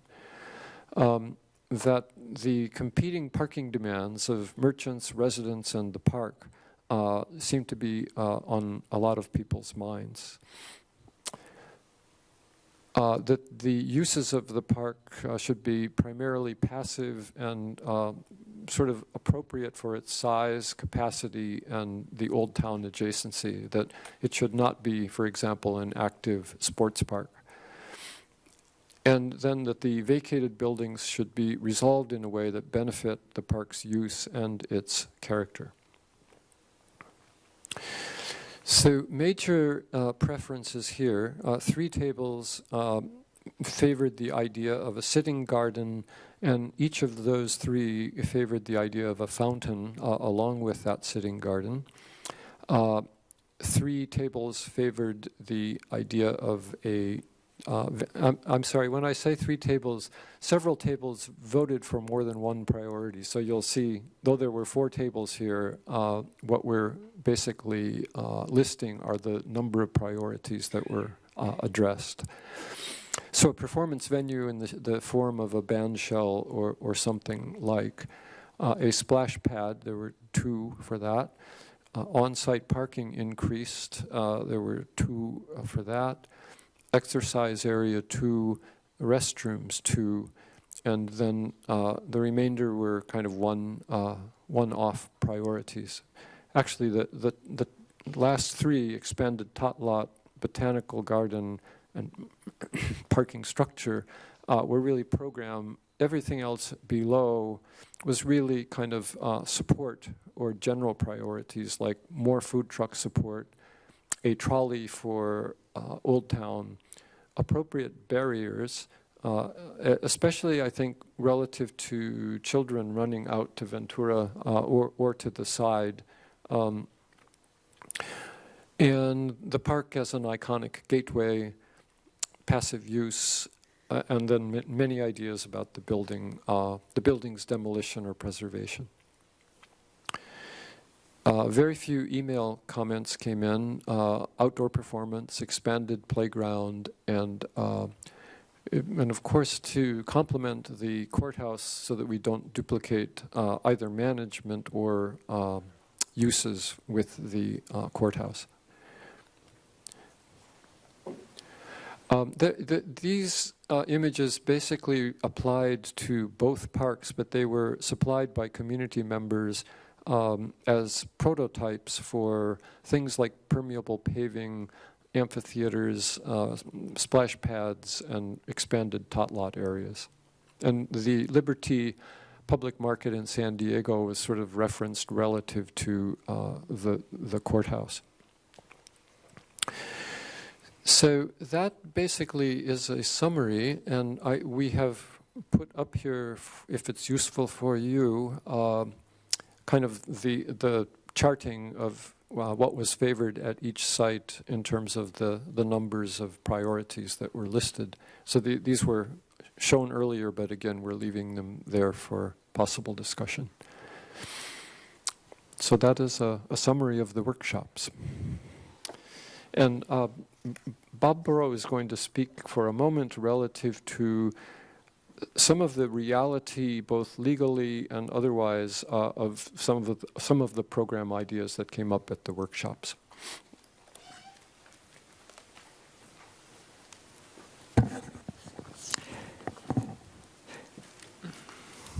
Thank Thank you. Yeah, I've been asked to speak briefly about this overall project, and clearly the city's used visioning tools and techniques and groups and so forth to come up with many of the great plans that have been developed over the years.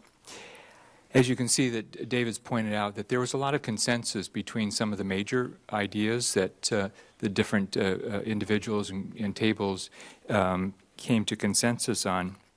And both in terms of those things that they liked, those things that they wanted to see improved, and then the ideas that you get to be able to kind of walk through with him as well. But what I wanted to do was to share with you, before we get in the next phase, some of the various constraints that affect the overall development of the plans and alternatives. In addition to the direction that you will be providing this evening, moving forward in coming up with schematics for the various alternatives, just remember, as David's pointed out, that these areas are within the Old Town Design Guidelines, and there's a lot of good information that was developed, again, through a process like this for various design elements and components. And the city's general plan and zoning also affect the types of uses and the development standards that need to be considered in that. The property management plan, as David noted, does call for the continued use of the sites for public purpose, and that's been approved locally and through the state. There are also certain agreements that are in place, particularly with regard to Dizdar Park. When the city acquired the property from the Parks District, there was an agreement that it be retained for parks use. It has a long history of being park area within the community, one of the first parks, and there's been a lot of discussion about that. But its sole purpose it has been historically for park, and there is the agreement in place for that. And again, to remind you that the courthouse property, the city owns both the Dizdar property, the fire station, and the courthouse property. But the southerly area of the study area involves the green playfields of the former Pleasant Valley Elementary School District. That is owned by the Pleasant Valley School District, and of course they're going to have a lot to say with regard to that. Thus far, there seems to be interest in participating with the city, but some limitations as to the kind of types of permanent improvements for that. And the school district has a lease with Studio Channel Islands, and of course, nothing can go in there that would be contrary to that lease without going through discussion and any modifications to that. It was also brought up that the Community Development Department has had a historical reconnaissance report done on the former fire station building, and the conclusion of that was that the site may be eligible for either local, state, or federal historic status. And what that means is that as this goes forward, if there were to be, as part of the development of plans, substantial remodeling of the building or demolition of the building, it would most likely first require a focused environmental impact report and talking about mitigation measures for that. And ultimately, that if the decision were to remove it, statements of overriding consideration would have to be prepared as well in support of that decision. Another concern, of course, always is budget and the fact that there is, not an unlimited budget, but that would be budget that would be necessary for the capital improvements, the overall operation, and not necessarily just in terms of improvements, but staffing and other kinds of aspects, but also for the ongoing maintenance of the properties, and budgets would have to be prepared for that. In addition to, finally, some of the other aspects, David noted accessibility requirements and, of course, grading, drainage, building codes, and so forth. And that other things is this is a process, and things are going to come up through that process. But the city did acquire the sites as part of the redevelopment project area, and the city was able to hang on to those sites through the post-redevelopment era. And When the city acquired these sites, it was initially to facilitate and to help come up with plans for the improvement of these areas, just like the city has done with the streetscape areas, dilapidated structures and buildings and other properties within the overall area. So this is an opportunity to move forward. There have been ideas proposed and work done to come up with ideas for these properties, but none of them have come to fruition yet. So as you can see, this is an exciting process to take this to the next step. And as you see in your staff report, staff is soliciting direction from the council this evening so that the architect can go to the drawing table and start coming up with ideas to be presented. Both of the properties are going to be merged into the next workshop, and with the idea there is that uses wouldn't be duplicated between the two, and that they can be presented in a uniform, combined approach to these Old Town properties. Thank you very much, Bob. So I want to just highlight that we did provide a significant amount of public outreach and provided ample advertisement of the workshops, and we really do appreciate those citizens, business owners, and community members that did participate and actively engaged in the discussion. It was a lively experience, definitely on the courthouse reuse workshop, and then we also had very good discussion at the Dizdar Park enhancement workshop. So I do want to thank those community members also that are here this evening.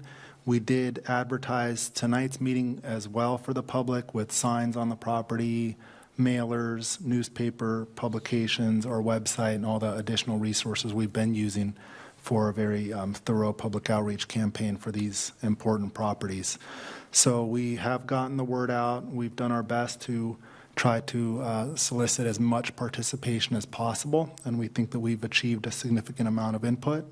And tonight it is our recommendation that the City Council now, after having had an opportunity to receive an overview of the workshops, now provide your input so we can kind of focus the next steps as we design the alternative concepts on these properties to move forward into the design phase. So that's staff's recommendation, and of course, we're available for any questions. Any questions at this time? Ms. Santangelo? How specific do we have to be at this point? You need to be generally specific. I think it'd be very helpful. The more specificity, it just gives us a little bit, I think, of sharper pencil to work things out. So honestly, all joking aside, I think it'd be really good if we can get some real direct input. And the input could be what you think is important based on what you've heard from the community, what's important based on what you've heard from people out in town. And you could also highlight what you don't think would work and what you think is inappropriate based on what you've heard. So, for example, we've heard that some community members would like a parking structure at Dizdar Park. Well, we know that practically that can't happen because it has to be preserved for park space. Can we add some parking to supplement the use of the park? And if there was a bandstand, have a loading area? Yes, we could accommodate that. But we don't feel that a parking structure, for instance, would be reasonable because that's not a park use on that property. So we would like some specificity. Mr. Mulchay? Joe, just to clarify the process, the council is going to provide input this evening. We're going to go back out and do a combined community workshop for both these properties in one.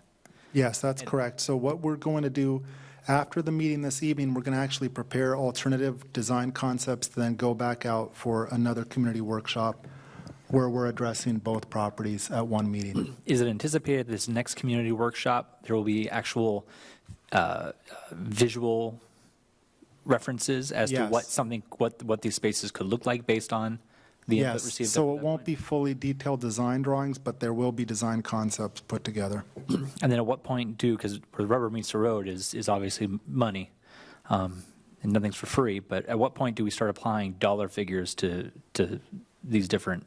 So that would come in the next phase. So we anticipate having another community workshop to look at alternative design concepts, then coming back in a similar format to the City Council to share what the community expressed in regards to those alternative concepts.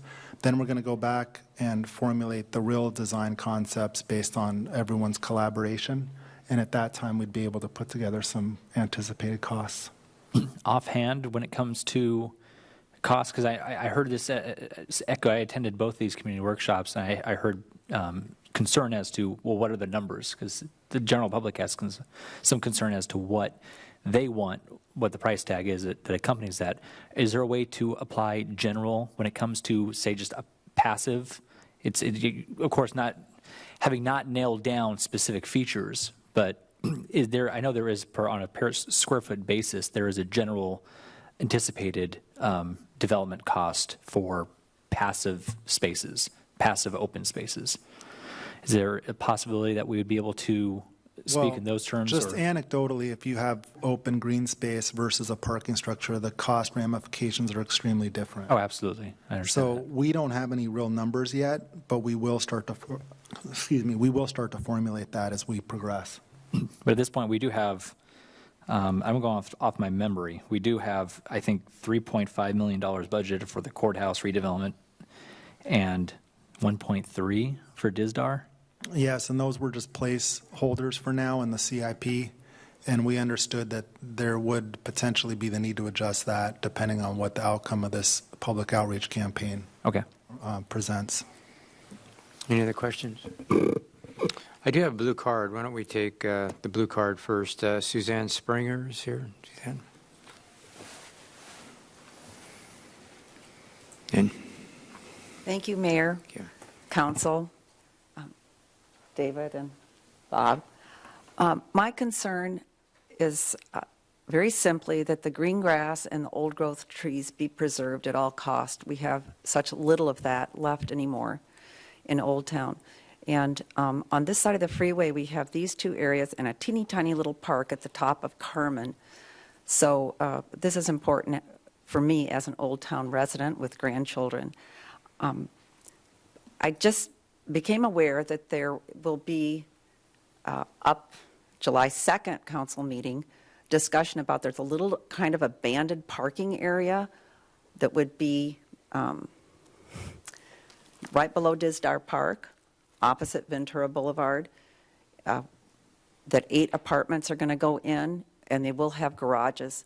But we Americans store so much stuff in our garages, I'm just a little afraid that those residents are going to be parking on the street, which is already pretty crowded when Mary Magdalene's school has an event and so on. I'm concerned for the business owners there on Glen that there's enough parking for people to be able to participate in the services offered there. So I think maybe the courthouse area would be the area, if we're trying to expand parking, would be a good place to do it. Thank you very much. thank you. All right. I do not have any other blue cards. Anybody else like to address this issue?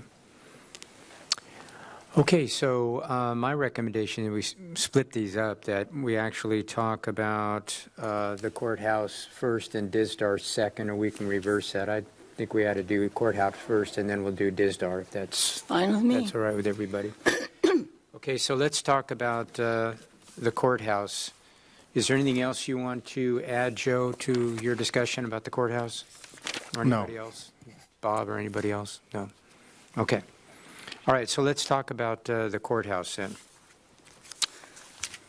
Your Honor. Who wants to, Charlotte, do you want to start us off? Yeah, I've given this a lot of thought. This courthouse area we bought because we wanted to do something to bring people into Old Town. And it was going to have to be a government use. And we found a government agency that we thought was going to work in it, and then their plans changed when there was an election and their board members changed.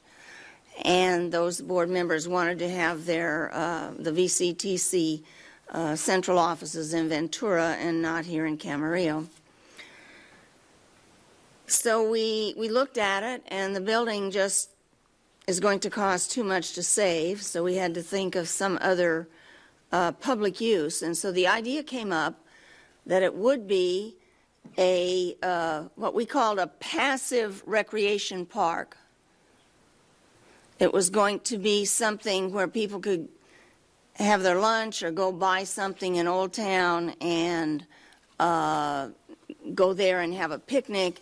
It was not going to be an active park. And then, all of a sudden, one council member who's no longer here got the great idea to throw in a whole lot more property all the way to the back of the school district property, all of the former school ground. And so now we're talking about taking the simple concept of something that was going to be a picnic area for passive recreation, strictly up in the courthouse and parking lot area, into something that is 4 acres.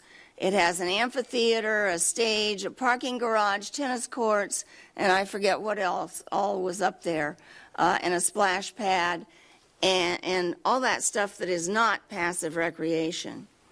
And I've expressed my concern before. I do support Dizdar Park.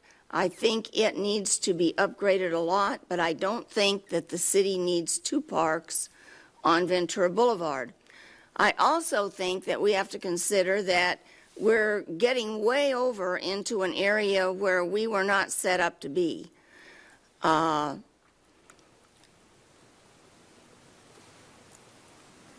cannot support extending the park any distance past what we already own. This is the park area that would be at the courthouse site. And the reason I don't is because we are not a full-service city. We are and always have been a contract city. We're a city that was set up under different circumstances than full-service cities. We do not have a Department of Parks and Recreation, which means we do not have employees that take care of parks or who provide activities at those parks. We just don't have the staff to do that. There's a recreation and park district in this area. Its boundaries are much larger than the city in area. It serves many more people than the population of the city. It's older than the city, and it gets that portion of the property taxes that the county designates for park and recreation. We don't get those. We don't get money to provide recreation for people. So, the former courthouse area, I could support going back to what we started out to do, and that is to have a grassy picnic area with trees and picnic tables and that kind of thing. That would be very, very passive, and that would be at the west end of the property, and it would switch.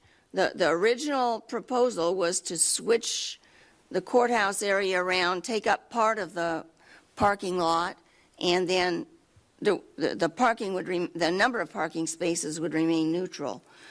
But I cannot support anything that would expand this park into the Pleasant Valley Recreation and the Pleasant Valley School District property. Okay. That's it. Anybody else? John, do you want to? Yeah, I will go. We'll do the courthouse. Yeah, Jay, I'll stick to just the courthouse. I'm gonna follow on the heels of Charlotte in some of her comments. I'm trying to balance 2 things primarily. One, the prudent financial use of taxpayer dollars. At this point, budget lists out $3.5 million, which is an absorbent amount of money.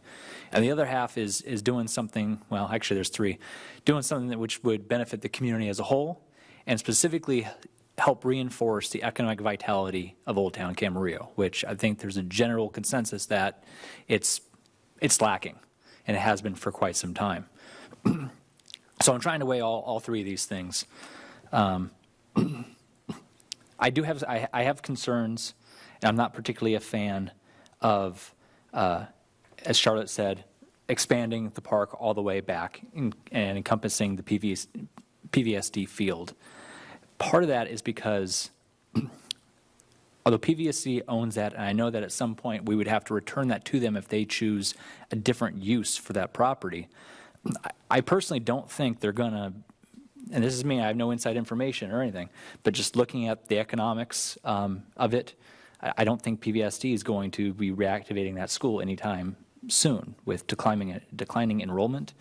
With barring somehow that we approve another 4,000 or 5,000 homes somewhere in Camarillo that are going to bring new families and feed the need for a new school, I don't see that school being reactivated. And the cost to making that usable again as a school, I think is cost prohibitive for the school district. I see a greater opportunity in that whole space from the courthouse property all the way to the school as a real gem of an opportunity down, not at this point, but down the road when PVSD maybe ultimately makes a decision as to what they want to do with that property. And they may sell that to any host of potential buyers. I don't know what kind of limitations on that part of the property, something the city would not own, what limitations there would be there. But I don't necessarily want to sink a whole bunch of money into a property we don't own that at some point may get repossessed. I'll just use it, repossessed by the park or by the school district for some other potential use. And some other potential probably better use in many regards, particularly as it pertains to the economic vitality of Old Town. I can see a lot of better uses for that property than it currently exists. I'm talking about the school site right now. And so I'm hesitant to, like I said, put a whole bunch of money into that. I do want to make sure we preserve the current programming. The courthouse building, I've been inside it. We've all taken a tour of it. It's completely, it's unusable. And it's in pretty bad shape. No one's going to use it. You'd have to sink a lot of money into rehabbing that thing to make it usable and accessible. And I just don't see that happening. And as of this point, there has been no one to come forward willing to do that. So, I mean, I'm all for definitely knocking that building down and upon that part of land, trying to see what we can reprogram and use that space for. I think a passive park, again, echoing Charlotte's comments, I think something passive, it would be nice in the interim. I would love to keep the door open and communicating to the school district as to what they intend to do with their property. Because I think there is a very large redevelopment opportunity there, not to mention, while still incorporating Studio Channel Islands, while possibly bringing in additional shops, while then expanding potential park space or community space, potential venue space, something that's not necessarily disruptive to the adjacent homes, but something that the neighbors that are adjacent to that parcel can also go and enjoy. The parking, there's plenty of parking. I want to preserve the parking. Well, I feel like there's and I hear the complaints, and I frequent Old Town a lot. I probably eat down there, try to eat down there once a week, or I go for soft serve, or I go to Boulevard Burger and whatnot. And during the peak times, there is a parking issue. If you drive by there at 2 o'clock in the afternoon on a Wednesday, there won't be, because that's not when people are frequenting that place. But in the, say, at the 5 o'clock to 8:30 session, when those businesses make their money, they make the bulk of it at those times. Yeah, there is there's a parking issue. What funny thing is that although parking on the boulevard is all taken up, and I often have to walk 2-3 blocks to get where I'm going during peak times, which is really not that far of a walk. It's probably, go down to Ventura or go down to Santa Barbara, and you're walking a much greater distance to get to where you're going in those in their downtowns. But a lot of the parking in front of that courthouse is almost unused. There's this general perception of this lack of accessibility. Like, I can't really put my thumb on it, other than for some reason people think it's like off limits or it's not quite there. And I do feel that during those peak times it's underutilized. I think there is an opportunity to improve the utilization of that parking lot to help offset this quote-unquote parking issue and or this perception of a parking issue that a lot of people have. But I'm looking at the $3.5 million we have budgeted for this project in its whole, and as Mr. Vaca said, depending upon how this all comes out, that number could definitely fluctuate. But that's just a significant amount of money invested in primarily land that we won't own. It's not to mention what kind of maintenance costs that comes with it as well. We have trees and we have grass and we have fountains or we have whatever it is we could put there. It's all going to have to get maintained, and that we don't necessarily have a revenue item for offsetting those increased expenses. It's one thing the city has always been since the late 80s and has been rather financially prudent, watching the dollars. So I don't want to lose sight of that.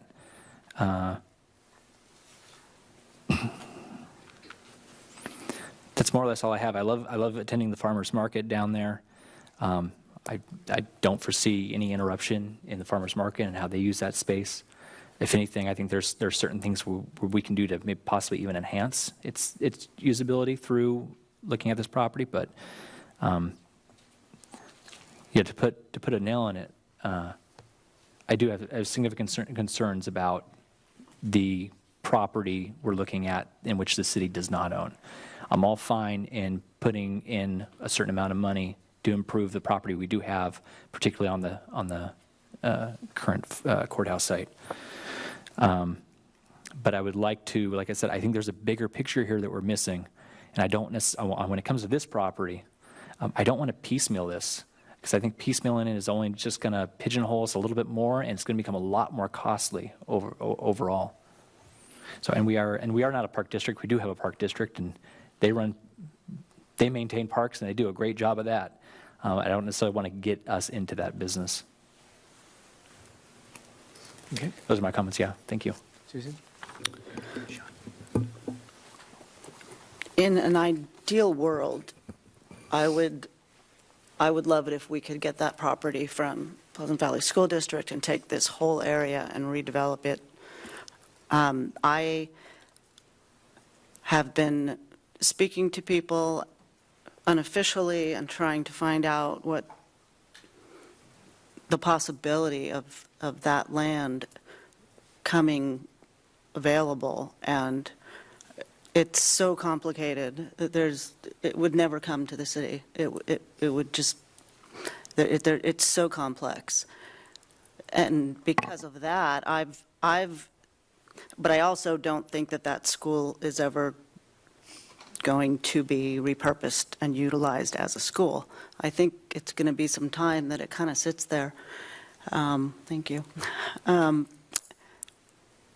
And because of that, I see this area that is sitting there unused, that grass area. And so in my mind, as I've tried to envision what this area could be, I've always kept in the back of my head what is something that can still be enjoyed, but also not completely spend a whole lot of money to turn it into something that is more than really a lovely grass area that we can do something, maybe in partnership with Studio Channel Islands. And I say that because I went through all of these emails really carefully. There were so many mentions, and I was at both of the workshops about art installations and the community doing art projects together and things like that. So I could envision that back on that grass area, spiffing it up a little bit and do things that aren't permanent fixtures to make that area nicer, but not really spend a whole bunch of money in case that land does go away or away from us. I know that we're not a park and rec, but I see that part of town. It's like the heart of Old Town to me, and it just seems like it's screaming out for it to be a driver to bring people, to bring family, to be a destination to Old Town. When I think about Old Town right now, the only reason I go to Old Town is for a specific business, not really to go and hang out or spend time or, go have a picnic or go see some kids perform at a small amphitheater. I'm just throwing ideas out of it being a destination, of a pull. So you go down there for an activity and you walk down the street and you stop to eat or you stop for ice cream or for coffee and help invigorate the businesses there. So I'm reluctant to just settle for it being just a passive park. But I also understand that we are not. So I too am trying to balance what we do with this. It's ours, and we have to do something with it, and it has to be public use. As far as the parking, and I think the thing that there's something about that parking lot being right there on Ventura Boulevard that to me is just an eyesore. I think Old Town is just lovely, but when you come out to that area, it's like just asphalt. And in my vision, I see it as something really welcoming and beautiful and more in character and in line with the beauty of our city, something that's inviting.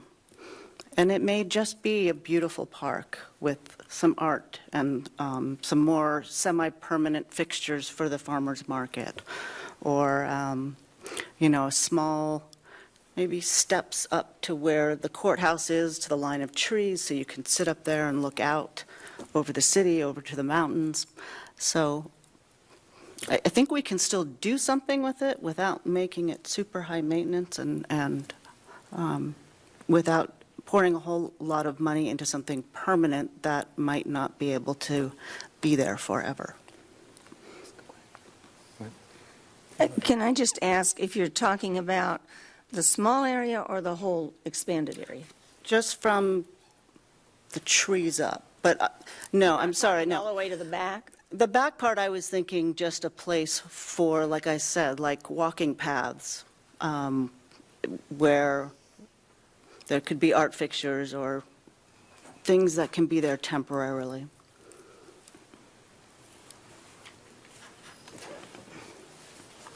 Anything else? That's all I have.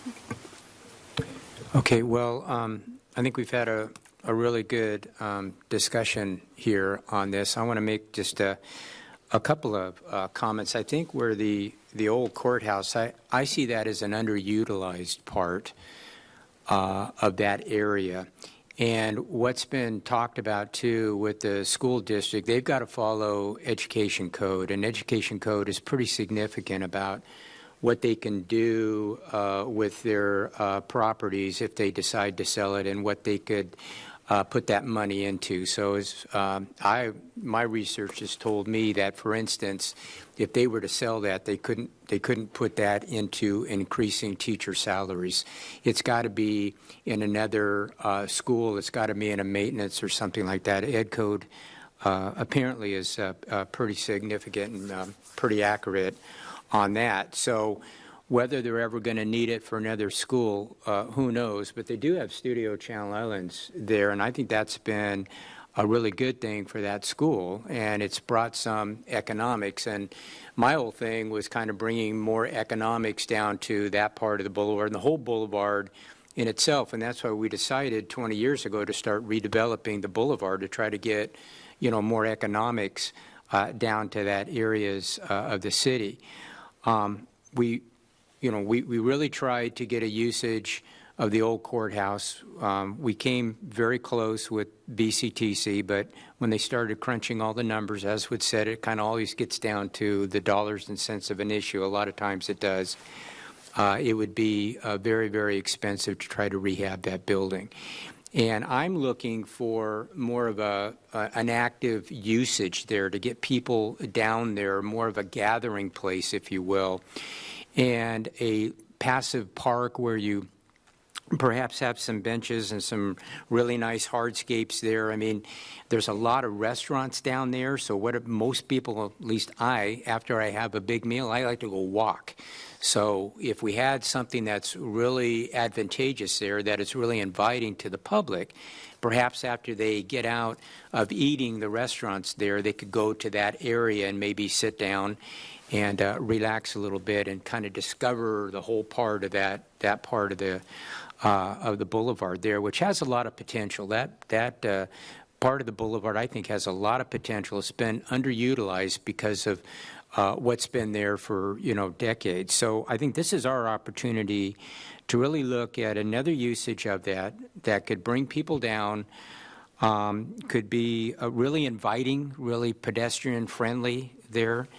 And used. We want to, obviously, we all want to keep the farmers market there, and there was some suggestions about expanding that, and perhaps that could be an area where we could expand the farmers market. I think it's always, somewhat easier to keep what you already have, and you already know it works, and that's the farmers market. That's a proven commodity down there. So if we could do something to really try to expand that. I was up at San Luis Obispo, and they have a thriving farmers market. They actually do it on Thursday night. It's really very thriving down there.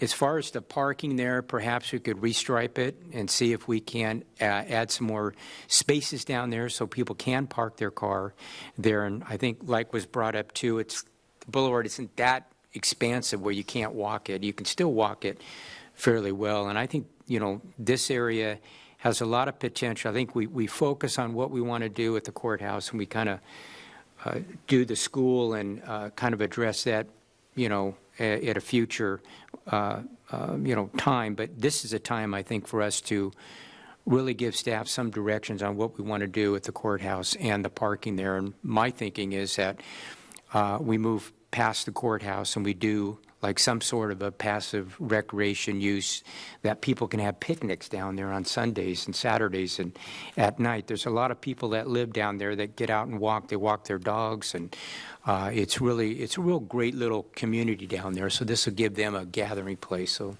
those are my ideas on it. Could I ask you the same question I asked Susan? Just to be clear, are you talking about going back into the grassy area that the school district owns or not? No. Thank you. No. I'm only focused on what we own, and that could be a discussion for a way later date, what that could do. So, Ask a question. Sean, I'm sorry. Go ahead. Yeah, I have one or two questions of staff because it's being brought up. From the backside of the courthouse back towards the lot that PBS, how much of the land do we own behind the courthouse? Like the row of trees, is that on our property or is that courthouse, or PVSD property? Yeah, they're ours. It's right along the property line. All right, so our property line is just past the row of mature trees? I don't believe that's correct. The trees, There's only 5 feet or so, 5 to 7 feet from the back of the structure to the fence line, and that's our property line. The trees are on the PVSD property. The chain link Got it, yeah. fence is our property line. Yeah. Okay. That big, I'm going to throw a little bit of a wrench into just everything we've just talked about at this point. Because I know that my suggestion, the one thing I feel bad about is that what I'm suggesting, I feel like doesn't do enough to help the economic vitality of Old Town. I keep looking at that picture. I keep seeing that big, expansive plot of grass. I'm not saying that we dump a lot of money into it. Obviously, I'm going to stick with that. My feelings that I don't want to pour a lot of money into something we don't own. But I always go back to soccer and training space for soccer teams. And I know, talking to a few people with Park and Rec, not extensively, but I know that's always it's always needed. And boy, if some soccer teams could go and still practice on that field, if somehow they'd still have access, they'd park in that parking lot, practice on that field, and afterwards go down to Boulevard Burger or Mr. Softy and, get dessert or dinner with the family, as they would do once a week, as I did growing up as a kid playing AYSO soccer. I feel like that would be great if that were an opportunity for them. Maybe what role we Rec and park. Yeah, no, I was going to say, I don't know what role the city necessarily plays in that, but I just see that as an opportunity. I don't know if that's ever been broached with PVSD and or Rec and Park, or there's some sort of opportunity there outside necessarily the scope of this project. I'm just kind of throwing it out there. No, it's been a long time ago, years ago. As a matter of fact, I had a current conversation about that. Perhaps the soccer, they're always looking for, practice facilities there. So that could definitely be something. Keep in mind you've got a neighborhood there, but that is an asset. That is a resource. Yes. And I do want to see if we could keep, the trees obviously and some greenery, because that's part of the inviting, nature of that area as well. So, Joe, do you have anything else that you want to talk to us about or anything, staff? And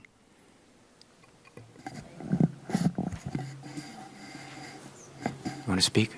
I think we have a... I think we've already made our comments. Well, let her speak. She made a... Yes. I'm Phyllis Anderson. I live in Old Town.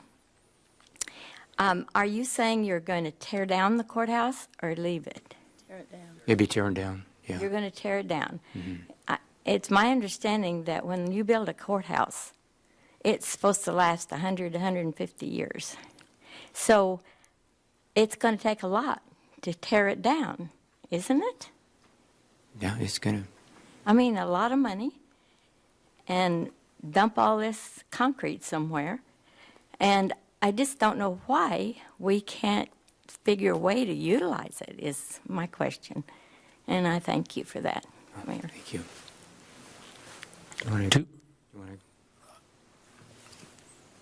I'll ask a question of staff because I know, I know a lot of members of the public have not had an opportunity to walk through the courthouse as of late or get an update as to maybe the structural integrity there or the issues in rehabbing it. Can I ask staff to, Joe, I don't mean to put you on the spot, but to whatever you know offhand about the current state of that building and why we would be looking at tearing it down as opposed to rehabbing it?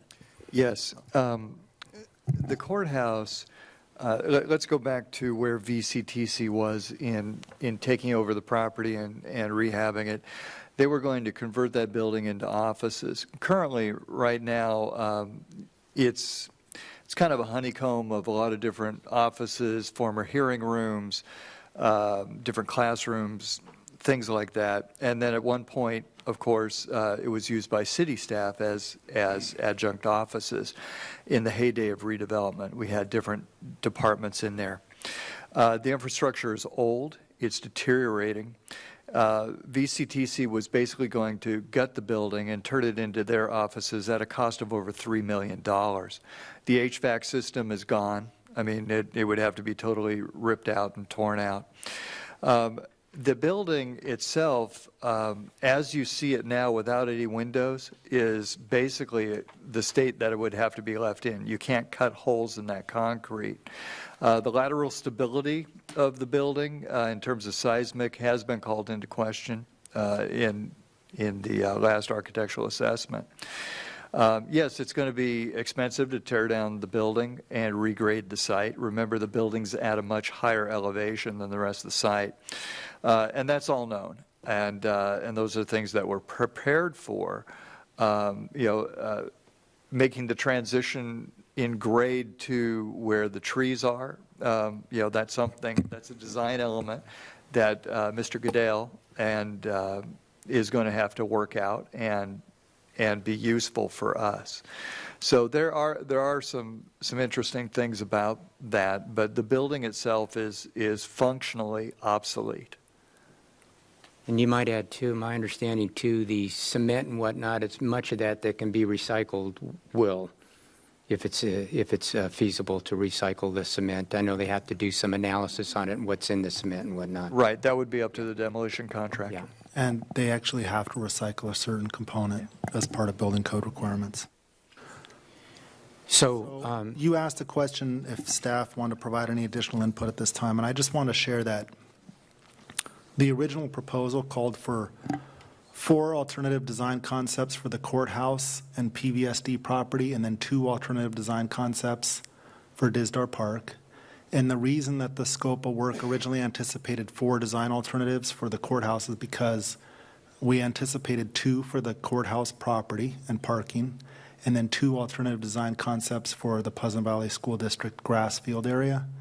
And it sounds like there's pretty clear direction that you really don't want to see any design concepts for the Pleasant Valley School District area, and we want to make sure that's the majority input from the council at this point.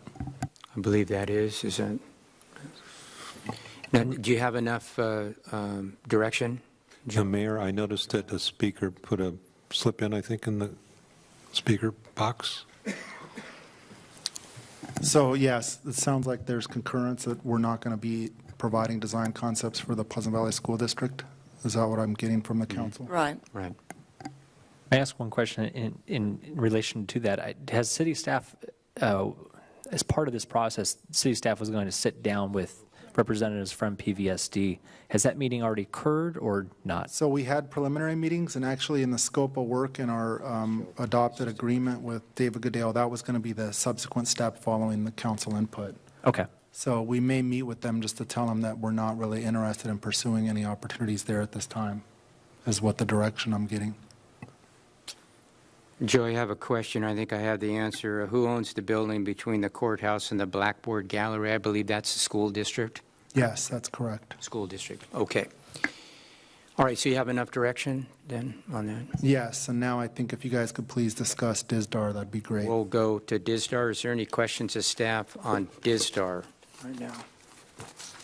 No? All right. Yeah, I have one question. Yes. So, in our discussions, is the Chamber of, soon-to-be former Chamber of Commerce building in play? Is that part of our discussion? Yes, it is. In fact, Council, we would really like to have some direction about what you see as the former fate of that building, or what your preference may be. All right, so we'll start, no blue cards on this. Okay, we'll start with comments of, oh, wait a minute, I got a blue card here.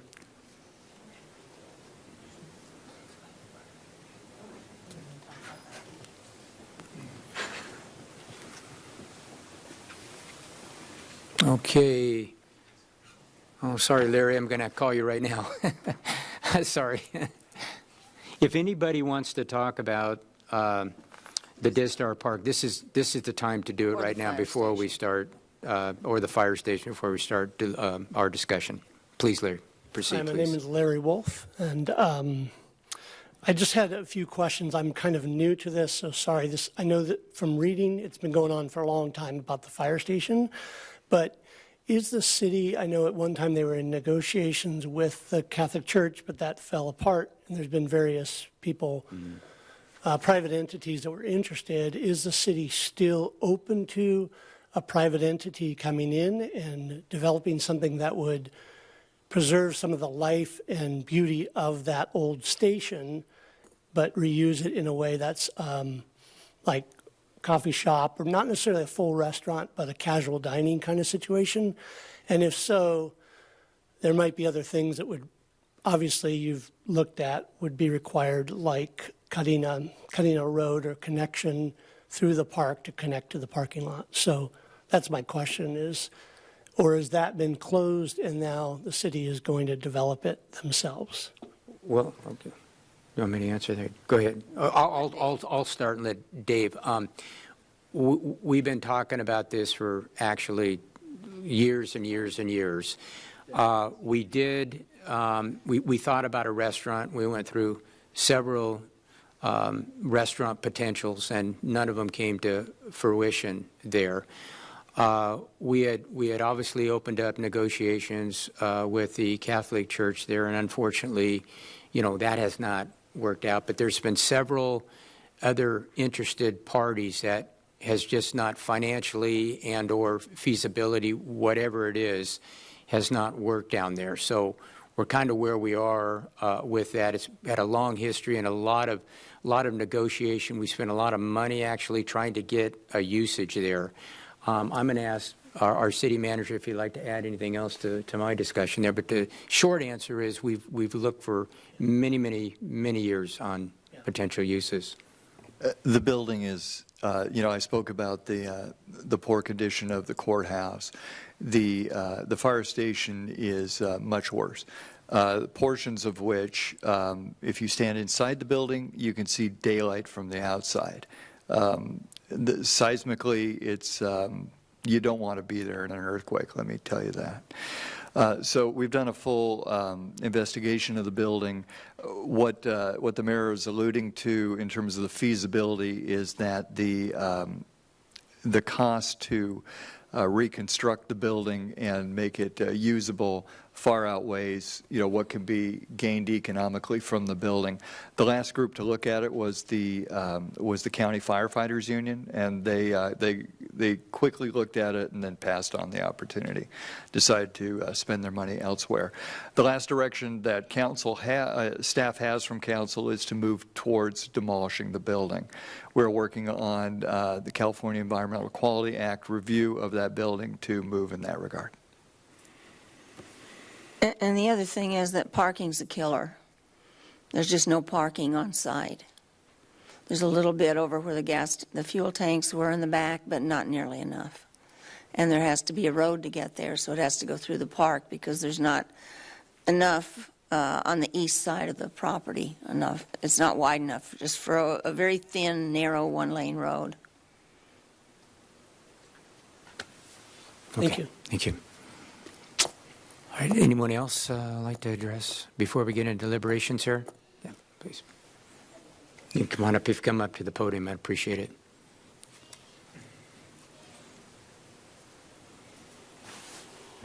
Again, Mayor, I'm Phyllis Anderson. Are you not talking about the L-shaped, the original City Hall and the library, that little Adobe-looking things that are like square to the fire station? The whole thing. The whole thing. The whole thing? No. The whole thing. Oh, that's not nice. Yeah. I could see tearing down that station, but those are original buildings. That was our original buildings here. I just can't believe there's not some way to, even if it's just a facade, and it's the focal point of that park, that this is original Old Town, even if it looks like it's boarded up. To me, it's not right. Thank you. Okay. Joe wants to. Joe, we have one more. Yeah, you can be right there, Joe. That's great. Okay. Joe Ortiz, Welcome. 1638 Edgemont Drive. I was on one of these committees, and most of you know me. I've been lifelong residents of Camarillo. So as far as Dizdar Park, a couple of things. And those people who were mentioned about another alternative plan, we've gone through alternative plans for years and years and years. My humble suggestion is you raise the whole thing, expand the park. But I want you to remember one thing. You did work with St. Mary Magdalene Parish. I think there's a possibility if you expand the park area, the grass area, perhaps a joint use agreement of some sort, I don't know if that's the term I'm supposed to use the park area, it's all grass, for the playground area at St. Mary Magdalene School. I didn't even hear St. Mary Magdalene mentioned in the report by the architect, so I think that could be considered. City of Oxnard does it. City of Ventura does it, where they have a park that's adjacent to a school, and the school and the city are able to use that part of the property for just during school time. I don't know how that works legally. There's a liability and all that kinds of stuff, but that's something you folks would have to work out. But I don't want you to lose sight of that. I'm just going to make that point. But as far as the buildings, we've gone too far.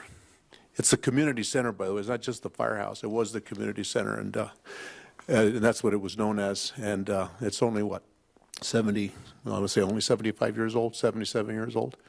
And it's time for it to go. And I think you have an opportunity to really expand on its use and maybe work jointly with the parish, with the St. Mary Magdalene School to make use of it. So I just want to put that thought in your minds to consider. Thank you. Got a question, Joe, before you go. So you're talking about the fire station and the buildings right next to the fire station. You're not talking about what right now is the Chamber of Commerce building. You're just If I had Tear it down, too. If I had my design, I think everything, the way it used to be, it was a park, but just, obviously, it was just the firehouse, community center, and library at that time. But I'm talking about just where the firehouse is located now. What you want to do with the community commerce building, I mean, the Chamber of Commerce building, I mean, that's, I don't know. I thought it was going to stay. Yeah. But as far as the east end of the property is adjacent to the St. Mary Magdalene School playfield, the playground. They could expand or use it for their some activities during school time, during the school year. And, you know, maybe you could, maybe two parties would be able to benefit from it, the city and the public and the school. Something to think about. Okay. Okay, thank you. Thank you. Anyone else like to address on DISDAR and the fire station? Okay, so with that, staff, do you have anything you'd like to include before we start our deliberations on that? No. Okay, so we'll start our deliberations on this. So who would like to start off? Sean's got his hand up. Sean, do you want to? Yeah, I'll lead this time. I'll try to be more brief than I was on the courthouse. I do think we have a great opportunity to really enhance a public space with DISDAR. I do support raising the former fire station. I think doing anything with that building, as much as I like it, I like passing through it. 9 years ago, I desperately wanted to convert it. I wrote a big old blog post and shared it with a few council members or staff at that point, back in 2010. I desperately wanted to convert that into a co-working space and turn the garage into a cafe that could come out onto the driveway, and I thought that was really great. And then I got hit with, even back then, the numbers, and I couldn't figure out how that would pencil out financially.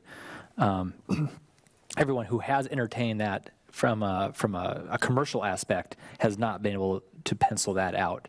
And particularly if you're looking at it for a restaurant, when it comes to, I mean, it'd be cheaper just to knock the building down and build a new building than try to rehab that building into a restaurant space or a cafe or anything of the sort. But I am in favor of raising that building, enhancing the passive park space. I like certain elements of the 2012 redesign plan.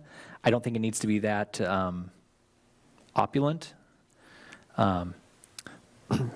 I do like the idea of passive parking in the rear adjacent to St. Mary Magdalene's, is it basketball courts? Adjacent to their basketball courts. The mention of St. Mary Magdalene, they could definitely utilize, it would be a public park. There's certainly liability, and I don't think we're going to fence off the area. I think they would need a fenced off area just for liability purposes. That would limit the public's use of that. I don't think that's an option. But when it comes to parking and or overflow parking from St. Mary Magdalene, or the businesses or the schools, whatever use of that property as they want to, it's a public space. They can, outside of a major congregation, which they might need a permit for, they're free to use that space as they see fit, I presume. But I think there's opportunities to enhance the programmability, the programming opportunity of that space. I like the food truck suggestion that with that passive parking in the back, we could have programming in that park, and they could bring a few food trucks in. There's more opportunity to bring people down. I too have concerns about the lighting and the security of it. I think that we should enhance that. Public art I'm a supporter of public art, and possibly, and I didn't say this in the courthouse, but I think there's still an opportunity there in working with Studio Channel Islands for potential public art. I think that would be great. In terms of the chamber building, I am not in favor of knocking that down. Unless staff can tell me otherwise, that seems to be a fine building. It's standing. I don't know if there are any structural or significant maintenance issues or foundation issues with it. But absent those, I think why knock down a perfectly good building and which could be occupied by an additional business who will bring more people to downtown, which will help the economic vitality of Old Town and the restaurants across the street from it, which have historically always struggled.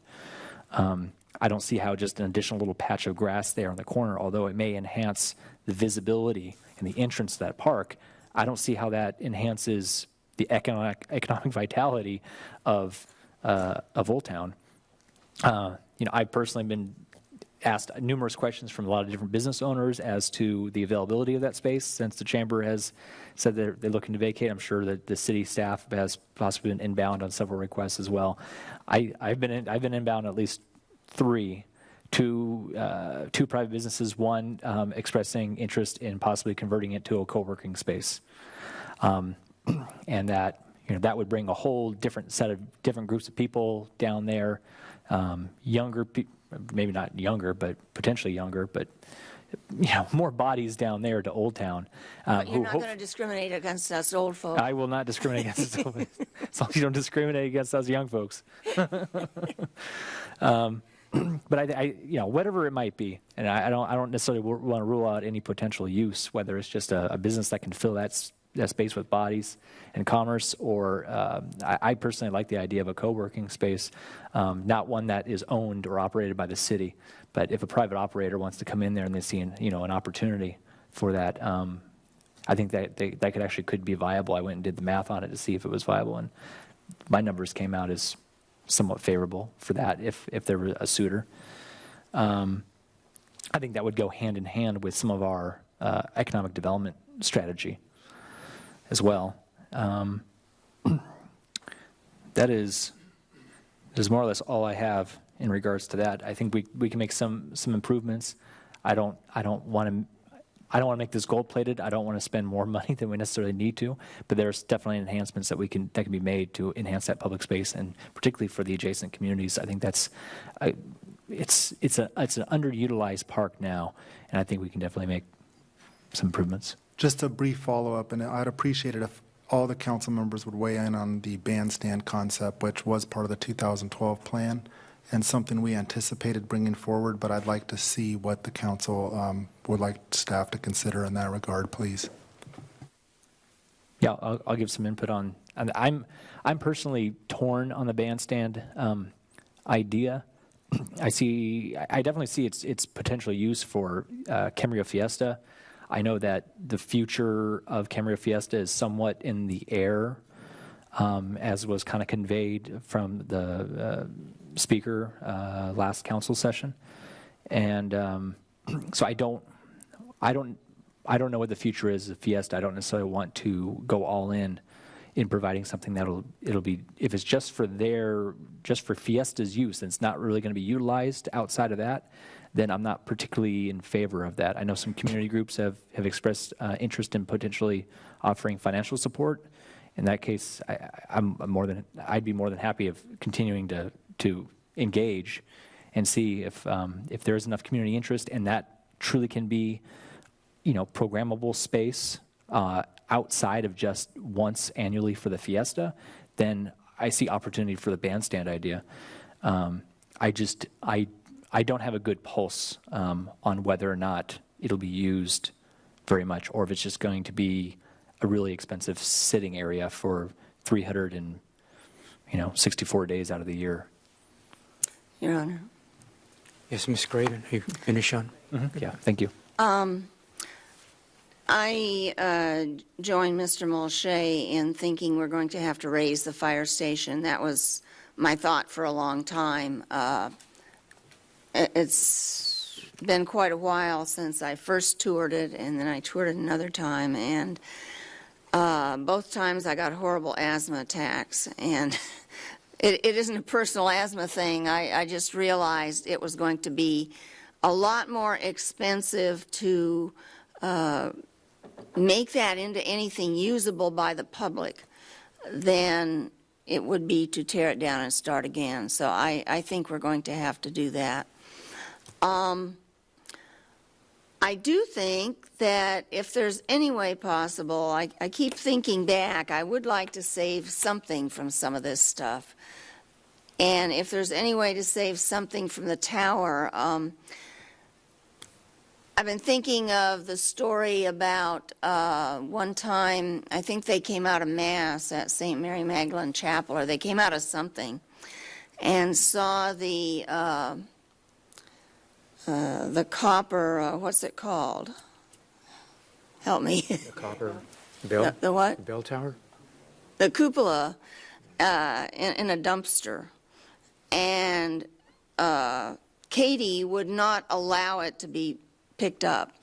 So she stood there and guarded that thing and called, and they got somebody to take it out to the ranch.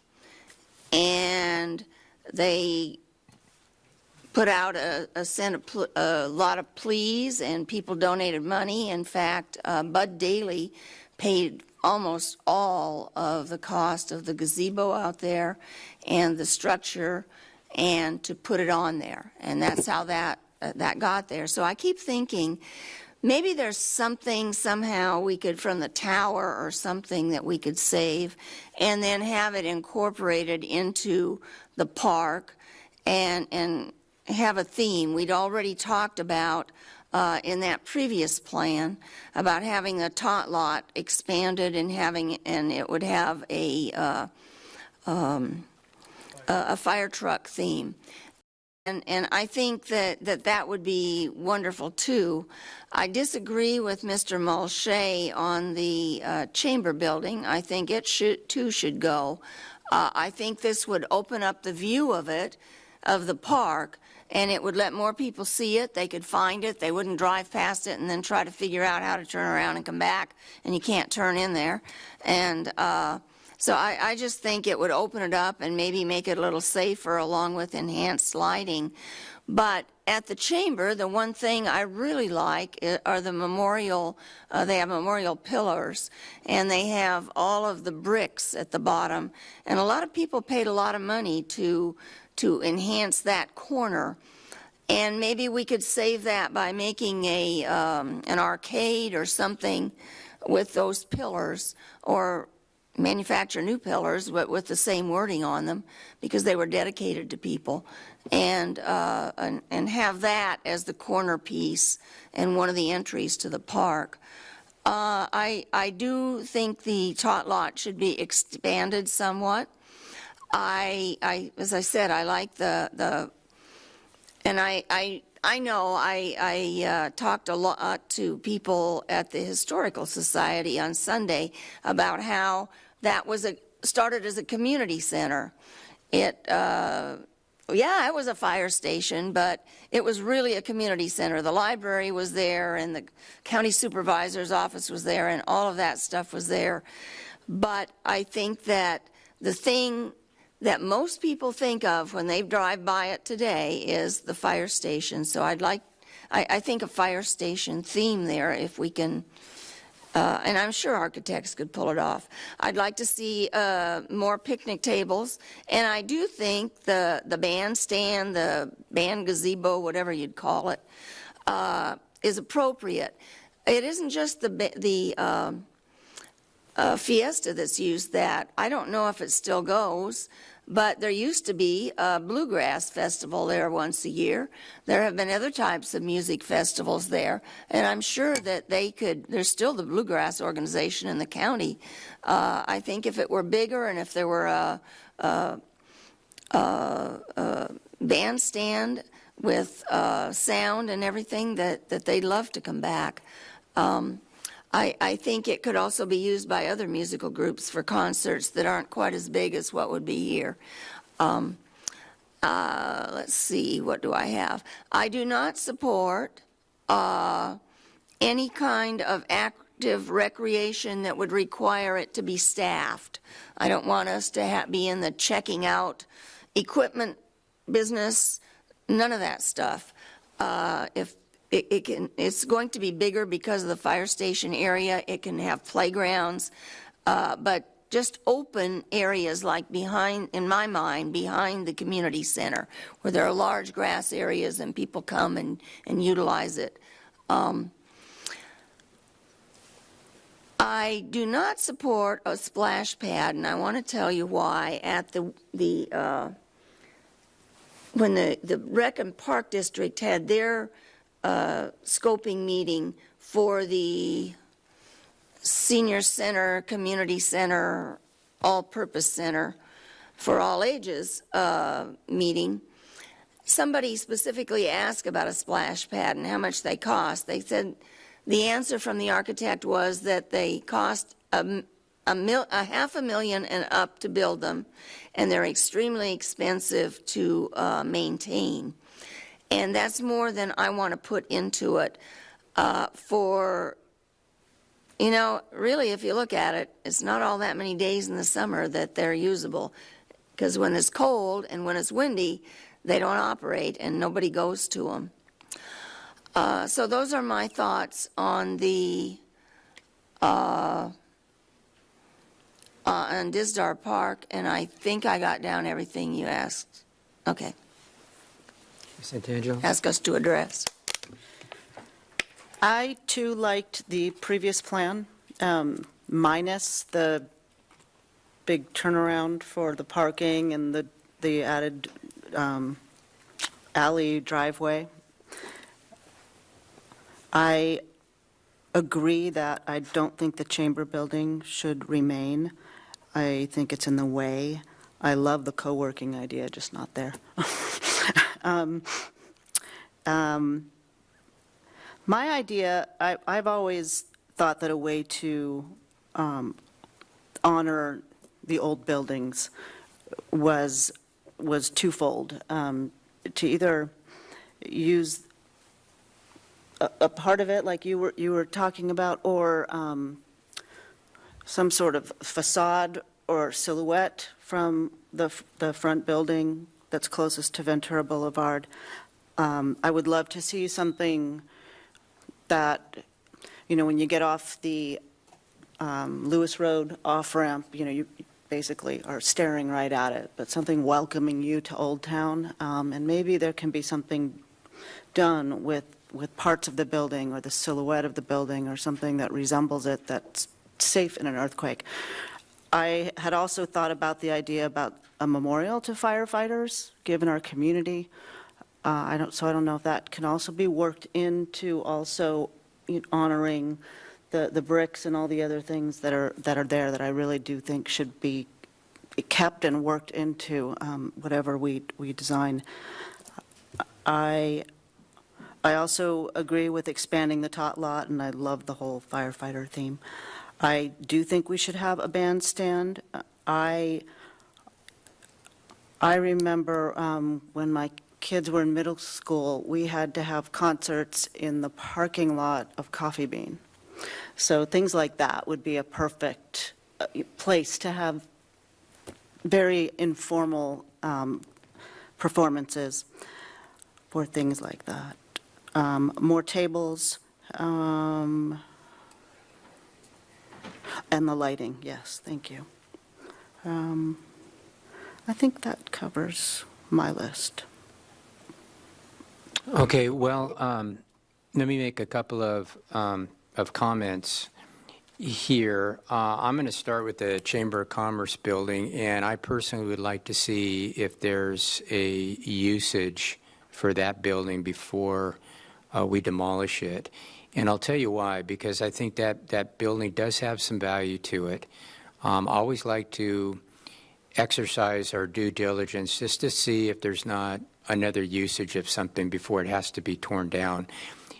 However, if it does have to be torn down, I like the idea of keeping the pillars there and doing something of that nature there. I think that would be, I think they look really good and it's kind of inviting.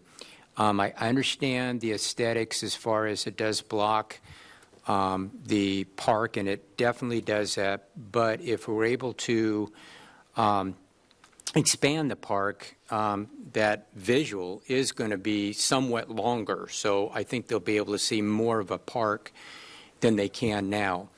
As far as the fire station, I think, I made some comments that, we've tried to find usage. We've been unsuccessful in that.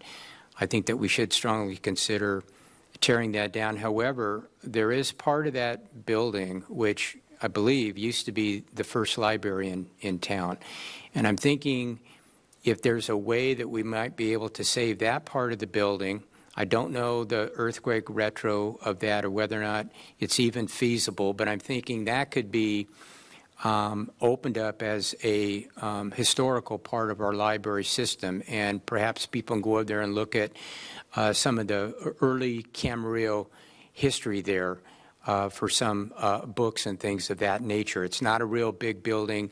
I've been in there probably about 5 years ago. I know it's not in good shape. I don't know if it's even feasible to save that, but if we can, I think I'd like for us to at least look at the potential possibility of that. And if not, perhaps we can use that part of as a replica of firefighters, perhaps a plaque of, I believe it was Mike Dizdar, who actually bequeathed the park to the city. Well, we weren't a city in that team, but I think it was his property, and he donated, I think, to the then county, if I'm not mistaken, to the... He owned a hardware, and he paid to have the bodies removed from the cemetery that belonged to Pleasant Valley Baptist Church over to Ivy Lawn. That's right. It used to be a So cemetery. he didn't give it.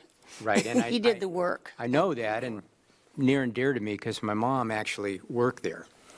So, yes, but if we could do some sort of an acknowledgement of the history of there through, a plaque or maybe some sort of acknowledgement of the history there, and I think that would be something we might have to look into. I don't know about the usage with other neighbors there. I don't know what that's. I think that's an attorney question as far as how we can use that with the neighbors that are there right now.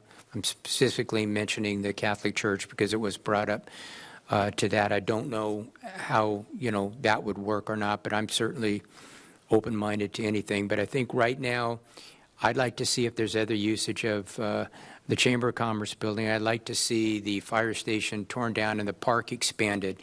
And I'd like to see if there's some way that we could keep that replica of the original library there some way. Kevin, the bandstand, I think the bandstand, I do like the bandstand idea, but I would like to see it in a replica of the fire station if we could. Yeah.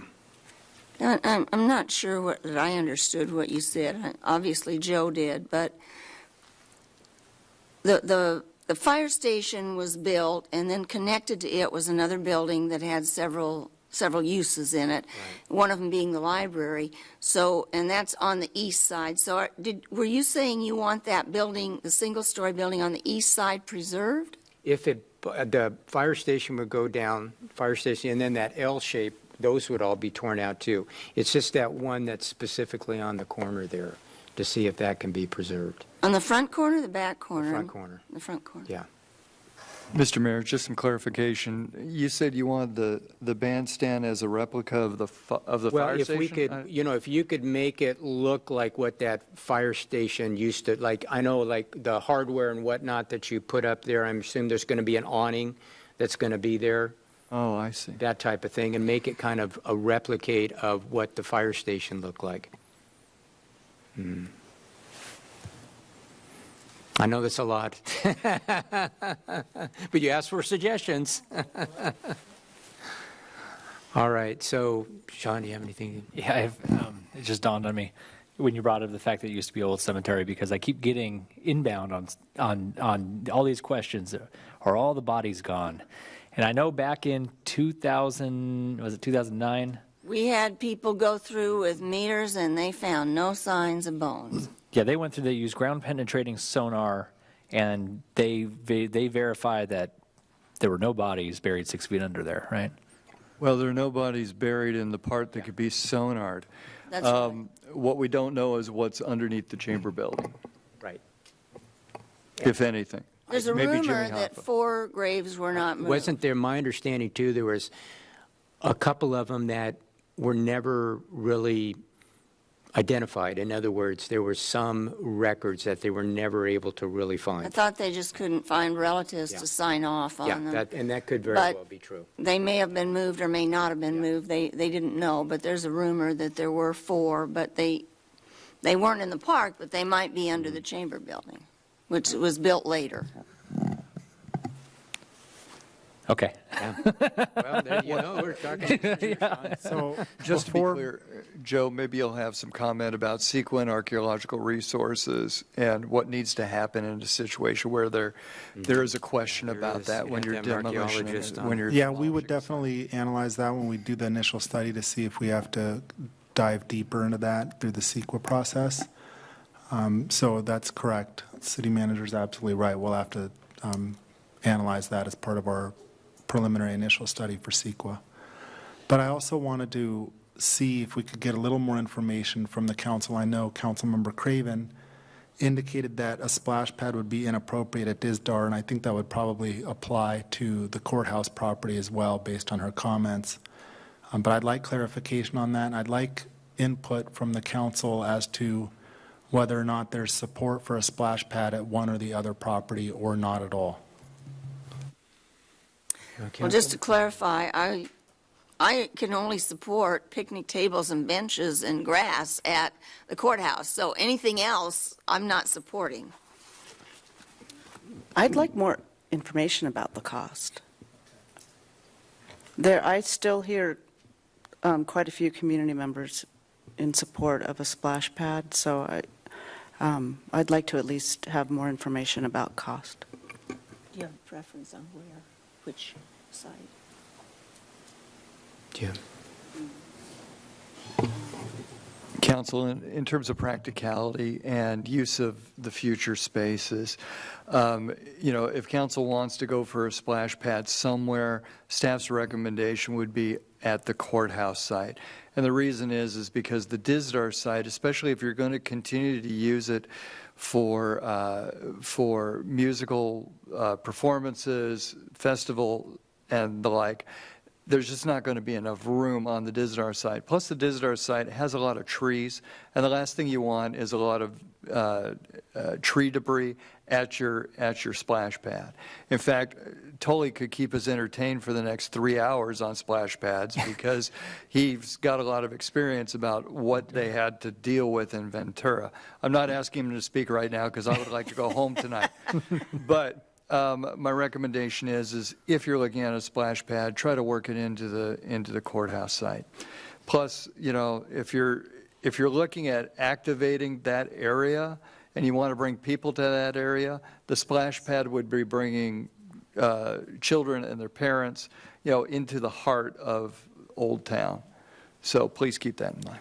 So we're not anticipating that we're going to plant trees with these benches and tables at the courthouse site? Yes, we would, but recognize that the density of the foliage at Dizdar and the general shadiness of the site is just not conducive to a splash pad.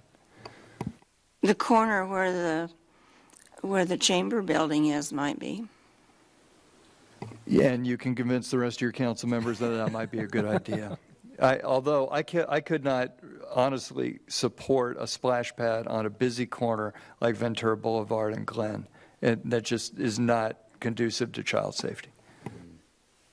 In order to provide my input on splash pad, I wouldn't mind seeing the numbers. I've done some of my own research. I have some concerns in regards to financing it and how much it would cost. And I've looked at numbers in the range of $500,000 to $800,000 for capital infrastructure, and then tens of thousands, if not mid tens of thousands of dollars a year in potential maintenance or as it ages. I know the water can be recycled, but it also means that there has to be an on-site filtering, facility. And then I also know that there's a lot of power that may come with that as well. And as seeing that energy costs are only going up, that's something to keep in consideration, or in the back of our heads as well. So I don't necessarily want to just discount it out of hand, But you can show me the numbers. I'm more welcome to look at the numbers if we have some. I'm more happy to sit down with Tully for 3 hours and get his dissertation on splash pads. But I definitely have some significant concerns in regards to that. Yeah, I'm, not necessarily opposed to splash pads or in favor of them, but my personal view is that these two locations are not the best locations for that. And then as you talk about, the numbers and the cost of these, I think that really needs to take a hard look. So my feeling is that the two locations that we're, discussing tonight, I feel that are not the best and wisest use for a splash pad. All right, staff, do you need any more direction? No, I think this has been great. We really appreciate all the input. Okay, so suggested action was to provide input. Did you get enough input? Yes, thank you, Mayor. All right, thank you, everyone. Okay, so that's going to get us down, if you could, to 4E, and we're going to revisit that. It's a camera area transit vehicles purchase order. Mr. Pierik has done some research on that, and I'm going to ask him to please share his research with us. Yes, I'll be glad to. It's on page 3, and it's E, the area transit vehicle purchase. Maybe Mr. Pierik could do Item a little 6. history of, for Mrs. Craven was not here when we discussed. Right, I'll cover that. So for those who may not be aware, the council at the 5 o'clock session, there was a presentation of the staff report on item 4E, which is the Camarillo area transit vehicles. 6E? V1 is 6.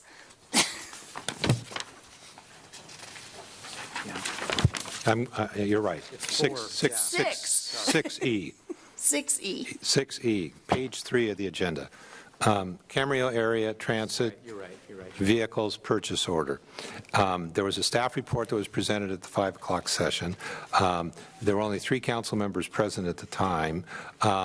There was a vote that was taken on the item, which was a 2-to-1 vote in favor of the suggested action, with Mayor Kildee and Councilmember St. Angelo voting yes, and Councilmember Mulchay voting no. So that was a 2-to-1 vote.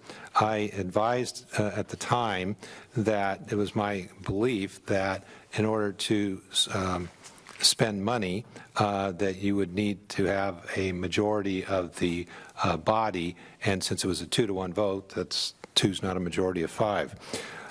So I did the research that I was requested to confirm my understanding, and I was right.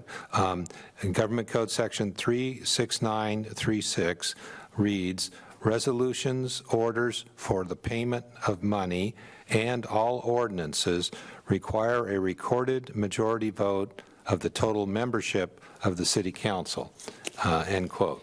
So what that means is that if you're going to spend money, among other things, if you're going to spend money, you would need a vote of 3 of the council members.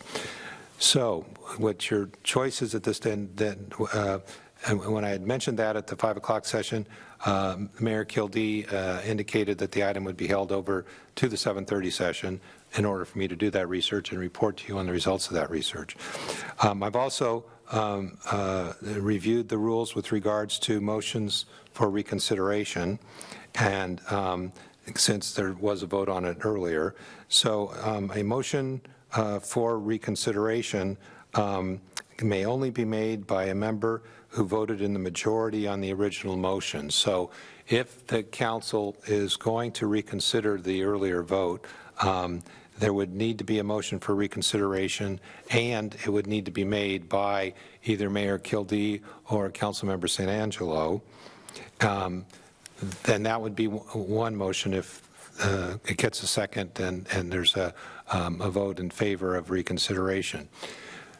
Then if the vote is favorable on the reconsideration, then the item is considered as if it were an original item, meaning that there would be a staff report, there would be questions, if you wish to ask questions, there would be deliberation and a vote. So the procedure here would be first to determine whether or not there is going to be a motion for reconsideration. If there is, and a second, then that's passed. Then you voted to reconsider it, and then there would be the second part of the procedure would be to actually have the reconsideration of the item.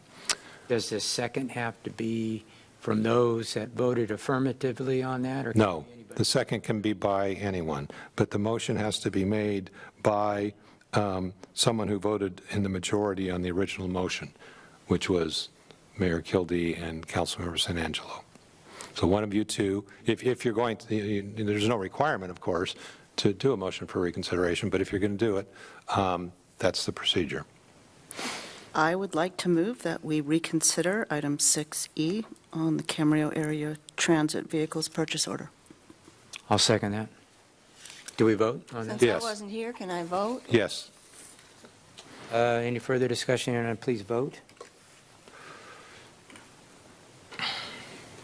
That passes 4-0 with one absence. So we'll get down to item 6E, which is the Camarillo Area Transit Vehicles Purchase Order. Mr. Klotzel. Yes, thank you, Mayor and City Council. This item is to consider authorization of a purchase order to AZ Bus Sales to purchase 2 Camarillo Area Transit vehicles. And this is a step in the process of each year the city the staff looks at the needs of the transit fleet and programs the purchase of replacement transit vehicles, and that is enacted through Ventura County Transportation Commission by what's called a program of projects, where all of our costs actually for use of FTA funds are programmed, including capital expenditures of transit vehicles. So based on staff's review and inspection of vehicles, the age, mileage, combination of factors determines which vehicles are ready to be retired and replaced with new vehicles. So the next scheduled purchase is for 1 minivan and 1 cutaway shuttle bus, which will replace vehicles that are scheduled to be retired. And the proposed vehicles for purchase are a 4-passenger Braun Intervan minivan and a 16-passenger cutaway shuttle bus, an Arbach SOM vehicle. And the combined total cost of those two is roughly $215,000. The FTA reimbursement is 80%. And so roughly $172,000 would be reimbursed out of that total, with $43,000 being from the general fund, that 20% portion. And these are budgeted numbers. This program of projects has been submitted to VCTC, and so we're moving forward with the next step of a purchase order to AZ Bus Sales for this purchase of transit vehicles. And that concludes my report. Ms. Craven, question? I have a question. What types of vehicles is each of these to replace? So, yes, and there were some questions earlier from the prior, and I believe I can address those. Yes. Again, I apologize for not having more detailed information ready, and was able to find some. I would need to check in with staff to verify these 100%. But our list of transit fleet vehicles right now is at 17 vehicles, and with 6 existing minivans and 11 larger vehicles, what we call a cutaway. So the minivans are all 4 passengers, the 6 that we have. And then the cutaway passengers vary from 6 passenger, some smaller shuttle vehicles, up to a 24 passenger. You see a couple of the larger bus-looking vehicles out there. So, and again, I would need to verify this with staff, but what I was able to find is what looks like in our program of projects is that we'd be replacing one of our larger vehicles, a 2013 Ford 24-passenger, with that would be replaced with a 16-passenger. So going more towards not such a large vehicle, but still having the capacity and the flexibility of a, if you will, medium-size cutaway shuttle bus that can be used for a wide variety of numbers of passengers. And then the minivan would be replacing an existing minivan. And the larger ones, I don't care about the 24 if we're replacing it, but the larger ones, anywhere up from 6 to 16, do they carry more than 2 or 3 passengers at a time? They can, they have, they do. It totally depends on the schedule of rides. These are used as There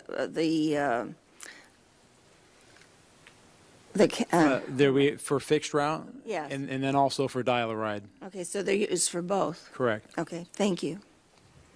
Okay. Are there any questions? I have a few. Mr. Moshe? Do we know our of the 17 vehicles that we have, the 6 minivans and the 11 cutaways currently in our fleet, how many are being utilized simultaneously at any given time or on average per day? Yeah, that's the information that I don't have at this time. And there are several being utilized at the same time, typically on your typical day. On the fixed route, there's only one. I'm sure it's one of these, one of the cutaway vans that are being used for the fixed route. But there's only one being used on the fixed route at any one time. Is that correct? Correct. Okay, so just on the fixed route, that take one out. So then we still have 16 vehicles combined for dial-a-ride services and needs and whatnot. And again, part of a transit operating system is to have backup vehicles available also. So it's not anticipated that all 17 vehicles will be utilized at one time. Largely based on ridership needs, but then also to have backup vehicles. Typically, there's 1 or 2 or more in service being maintained. So there's also backup vehicles to serve while other vehicles are being maintained. I will also add that another use of some of the larger vehicles is several events throughout the year that the city is involved with providing shuttle service for events. These larger number of larger vehicles are used for those events, such as the fireworks. And there's other events that the city contributes, and other groups have utilized our, through our contractor, those shuttle services also to provide transportation to other events. Roadrunner still has their shuttles, though, as well, right? I presume that They're they're getting rid of them. Yeah, for hire. They Correct. will, they're going to be keeping some for just private use, big parties, corporate events, and stuff like that. I think they're going to cut away their from your airport shuttles and all that stuff.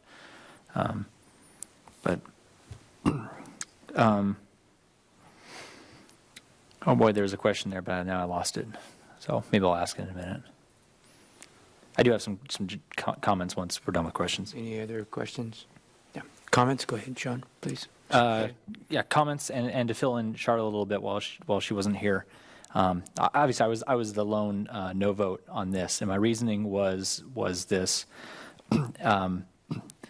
considering coming out of our recent budget session, the fact that the costs when it comes to our public transportation are steadily rising. It's been identified as an element that we need to take a serious look at and possibly reapproach in how we're going to pursue that avenue down the road.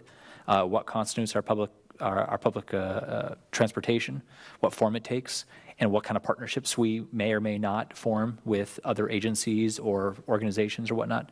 I feel like we're putting the cart before the horse a little bit in that we're proposing a $200,000 capital outlay for the purchase of new vehicles, having not thoroughly discussed how we want to readdress the issue of public transportation, considering that now we have the fleet numbers. Yeah, we have 17 vehicles comprising of our fleet. I know it's a 1-year lead time, so this 6-year-old cutaway that's being replaced will be 7 years by the time it would be ultimately replaced. And that we follow our replacement follows more of a schedule. It's my understanding, and Dave, you jump in at any time, but it seems to follow more of a time schedule more than anything as to how we when we replace these vehicles as opposed to some sort of cost-benefit analysis, and that it's costing too much to further maintain this vehicle, thus we must get rid of it? That is definitely an item of consideration. And again, we do a regular inspection on vehicles, and we have maintenance records. So a vehicle that is needing more and more maintenance, definitely would pencil out that it's not a cost benefit to keep it on. So that would be included in the analysis. So it's not strictly a preset schedule. It's a typical lifespan. That's expectancy of a vehicle. And then, I mean, as we know, variability of vehicle longevity and is variable and is taken into consideration on that analysis. So definitely age, mileage, and maintenance history is all considered in that. Yeah, for my company, I got 2004. I got a fleet of 2006 diesel Fords F-350s, and they're still pumping. And for me personally, we haven't crossed that threshold to where it makes sense for us to purchase new ones yet, rather than maintain the current ones. I'm not saying I don't want this at all. I'm just saying that I would like to allow staff the time to do more in-depth analysis as to how we address the issue of significantly or the acceleration of rising costs when it comes to our public transportation and the different services we offer, and figuring out what we want to do going forward. And then we can, if need be, and we've done our homework, and we have more thorough numbers, saying utilization and whether or not we definitely need a fleet of 17 vehicles in this mix based on how they're being utilized and when they're being utilized.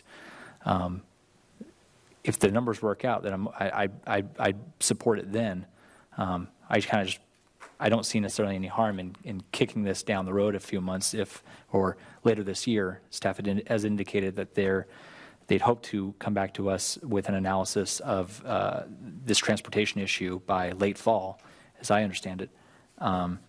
So I don't necessarily see the harm in delaying spending $200,000+ on vehicles that may or may not play integral part of how we proceed when it comes to public transportation services that the city offers.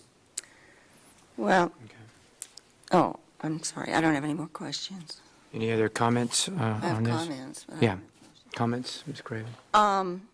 Yeah, since I'm not allowed to talk about our entire transit system, I'm kind of in a bad shape here.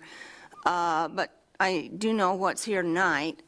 When this whole thing comes back, I wish somebody'd change the transit stop that's near my house so I could talk about the rest of it. But at any rate, I can support this. We're not spending $200,000, we're spending 40-some thousand. And the federal government's spending the rest. And I know you could say, so why buy them? But our staff does a good job of watching when it is that vehicles need to be replaced. I think it was just a couple meetings ago that we replaced a 20-year-old pickup truck, if I remember right, or maybe a little larger truck, but it was 20 years old. And it had finally reached the end of its useful life, and I think these buses are the same. We used to keep buses for a long, long, long time, and boy, did we get the phone calls. People were calling us because they didn't make it to their doctor's appointment, they didn't make it to their hair appointment, they didn't get picked up from their doctor's appointment, they didn't make it to their lunch, whatever it was, because the buses were not working. So I would rather spend money and make sure that we have operating vehicles that are reliable than take a chance at keeping them a few more years and having them break down on the road. So with that said, I'm sure the rest of you have made comments earlier and you might want to make them again, but I could make a motion to authorize the issuance of a purchase order to A to Z Bus Sales for the purchase of 2 transit vehicles in the amount of not to exceed $214,729.78. And I always wonder about the 78 cents. I will second that. It's probably tax. There's a motion and a second. Any further discussion? I do just want to comment, and I know this always comes up regularly, that federal tax dollars, well, we'll take them where we can get them. Yeah. There's still tax dollars. It's still yours and mine's money. It's just going to the Fed and then coming back and being spent. So I'm still not going to support this, whether it's the city's tax money or the federal tax money.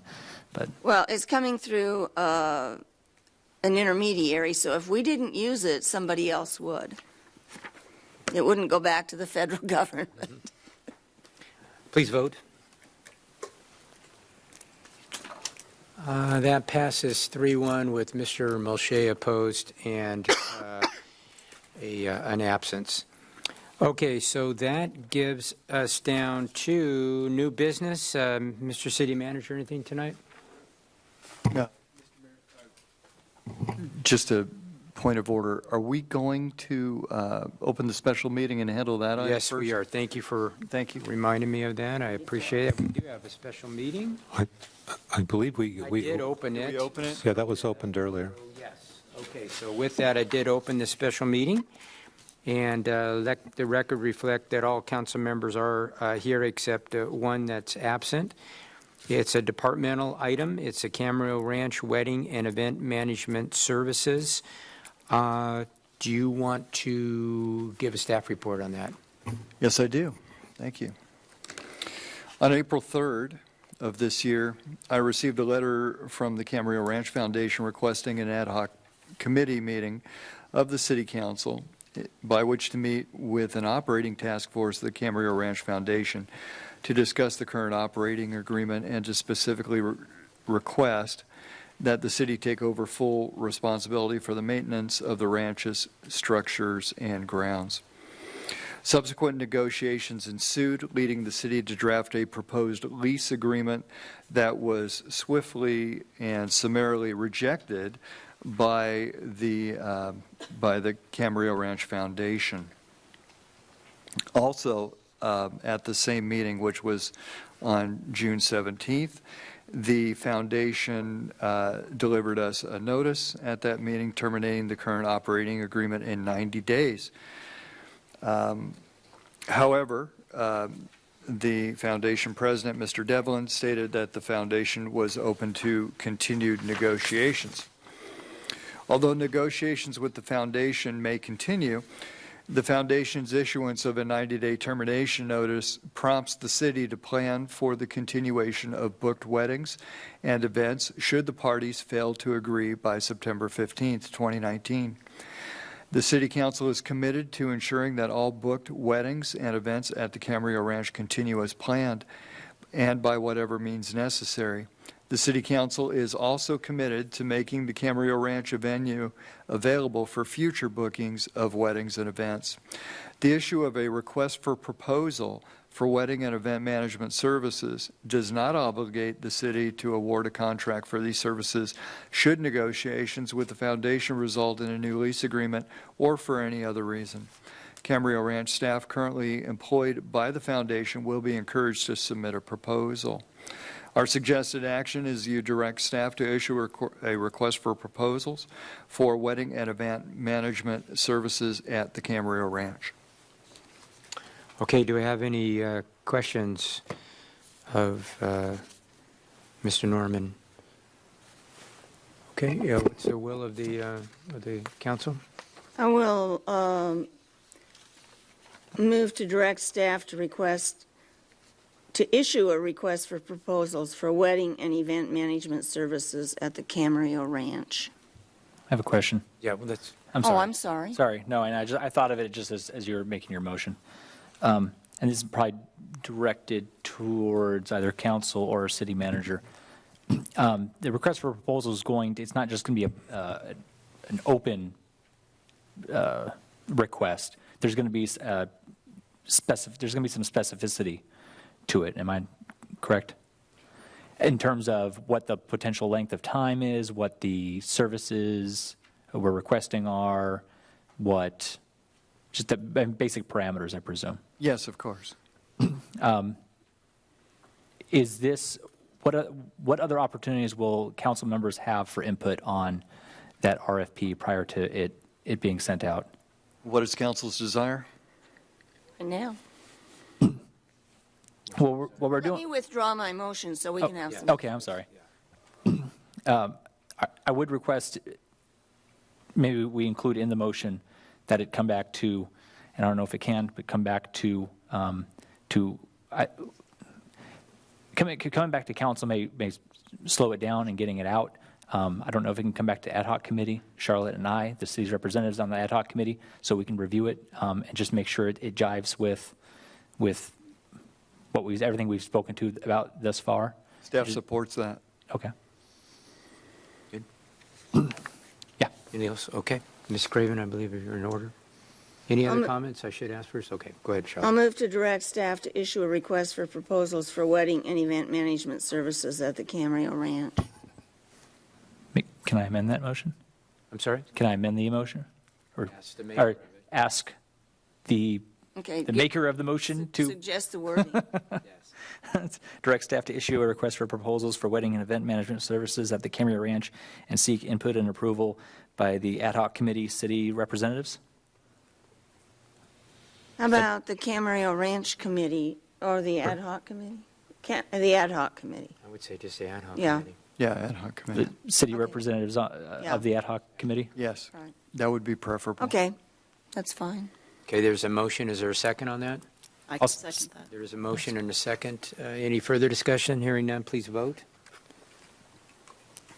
That passes 4-0 with one Can I just absence. make a comment? Yes, Ms. Craven. We're doing this and we're kind of rushing it through and we're making, just to make sure that every single wedding and every event that has been booked will continue. And there won't be a glitch, there won't be any pause in services there. Yes, that's right. Absolutely. Okay, so with that, I'm going to close the special meeting. We'll get back to the regular council meeting, and that does get us down to new business, oral communication. Mr. City Manager. Yes, thank you, Mr. Mayor. I have a few announcements. The summer concert series begins this Saturday, June 29th. The concert begins at 7:30 at Constitution Park at the corner of Carmen Drive and Paseo Camarillo next to City Hall. We have a new blanket and chair policy this year. In prior years, the community has placed chairs and blankets at Constitution Park as early as Thursday. However, this year, guests may place chairs and blankets at the park beginning at 5 p.m. on the Friday prior to each concert. Items left unattended prior to 5 p.m. on Friday will be collected and placed to the side of the stage where they can be picked up by their owners. However, the city bears no responsibility for the safekeeping of those items once taken off the lawn. All of this information, plus information about parking and food trucks, is available on PVRPD's website and has been shared on the city's website also, and its Facebook page. We have been successfully live streaming our city council meetings, sharing the link on the city's website and the city's Facebook page. And we will begin to live stream the Planning Commission meetings starting next Tuesday, July 2nd. We have promoted this on our city's Facebook page and are actively promoting this in the next issues of the City Scene newsletter, and will continue to issue press releases to push this information out to the community. The goal is to provide increased access to city council and planning commissions for our community. We have new signs that have been posted at the Camarillo Metrolink station parking lots to inform the public that parking of oversized vehicles and camping in vehicles is prohibited, and that parking is limited to 7 consecutive days. And any vehicle parked at the Metrolink parking lot for more than 7 days is subject to citation or removal at the owner's expense. This is an option to park your vehicle. There is an option to park your vehicle at the Metrolink parking lot for more than 7 days. You must obtain an extended parking permit from the Camarillo Police Department during regular business hours, which is Monday through Friday, 8 to 5 p.m.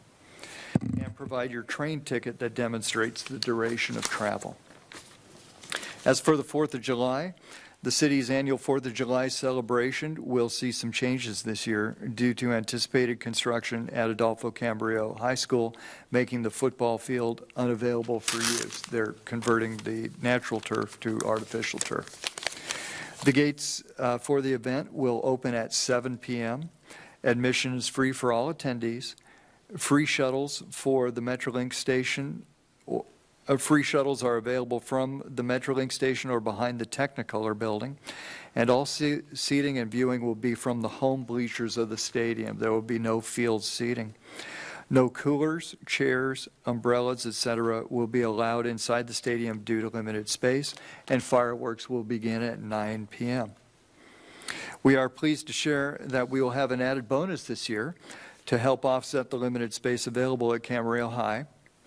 KBBY, which is 95.1 FM, will be broadcasting the fireworks show soundtrack on their radio station during the 9 p.m. fireworks show.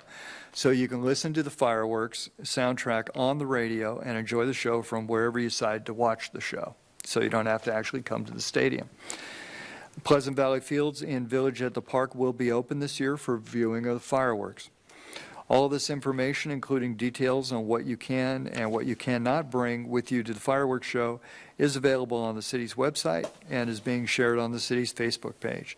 We wish everyone a safe and enjoyable 4th of July. Dave, I just want to make sure I heard this right. So Pleasant Valley Fields will be open. Yes. Where people can go and bring watch their the fireworks lawn from there. chairs and whatever else. That's correct. Okay. All right. Anything else? That'll be all. Thank you. Mr. City Attorney, anything tonight? I have no items. Okay, let's start. Miss Santangelo, do you have anything tonight for us? Sorry, I got you to. That's okay. Okay, meetings attended on June 13th. I was at the Airport Authority meeting. On June 14th, the Citizens Appointment Committee. June 17th, Special Council meeting. On June 19th, I was a guest at Infodine. And June 20th was State of the Chamber. June 21st was Liaison Committee meeting with the Camarillo Healthcare District. And later that day, I had a meeting with Jackie Irwin just to check in and make sure we had a connection. And was that last night? Yeah, 6:25 was the celebration for Oakmont, which was very nice. I think that's everything. I just have one thing that I am hoping to get support from my colleagues. I would like us to revisit cannabis. I am watching our neighboring cities and communities get more involved and pass ordinances, and seeing a lot of successful businesses, a lot of businesses giving back to their community. I know that there is probably a lot of apprehension about retail dispensaries, which is why I would really like us to take a look at manufacturing, testing, which includes preparation and compounding, and distribution. Those operations are really the background, the foundation of the cannabis industry. And while we have a lot of cities in our community that are doing the retail, there's still this niche of the testing, distribution, which are really good jobs. There are scientists doing the testing. There's chance for some economic something. I think that if, cannabis is becoming mainstream. It's going to be everywhere, and I think that if we don't start looking at it now, we are going to miss out on a big financial gain. We have industrial space for the manufacturing and testing and distribution. Again, it creates jobs and business opportunities. We are in a prime location with agriculture around us. We are in between Santa Barbara and Los Angeles. And there's a potential for a lot of revenue with tax and permitting. So I would really like, I know it's a lot of work, but I would really like a study session that touches on a fiscal analysis, the feasibility and environmental impact, public safety issues, and probably even take a look at public support so we can sense where the community is.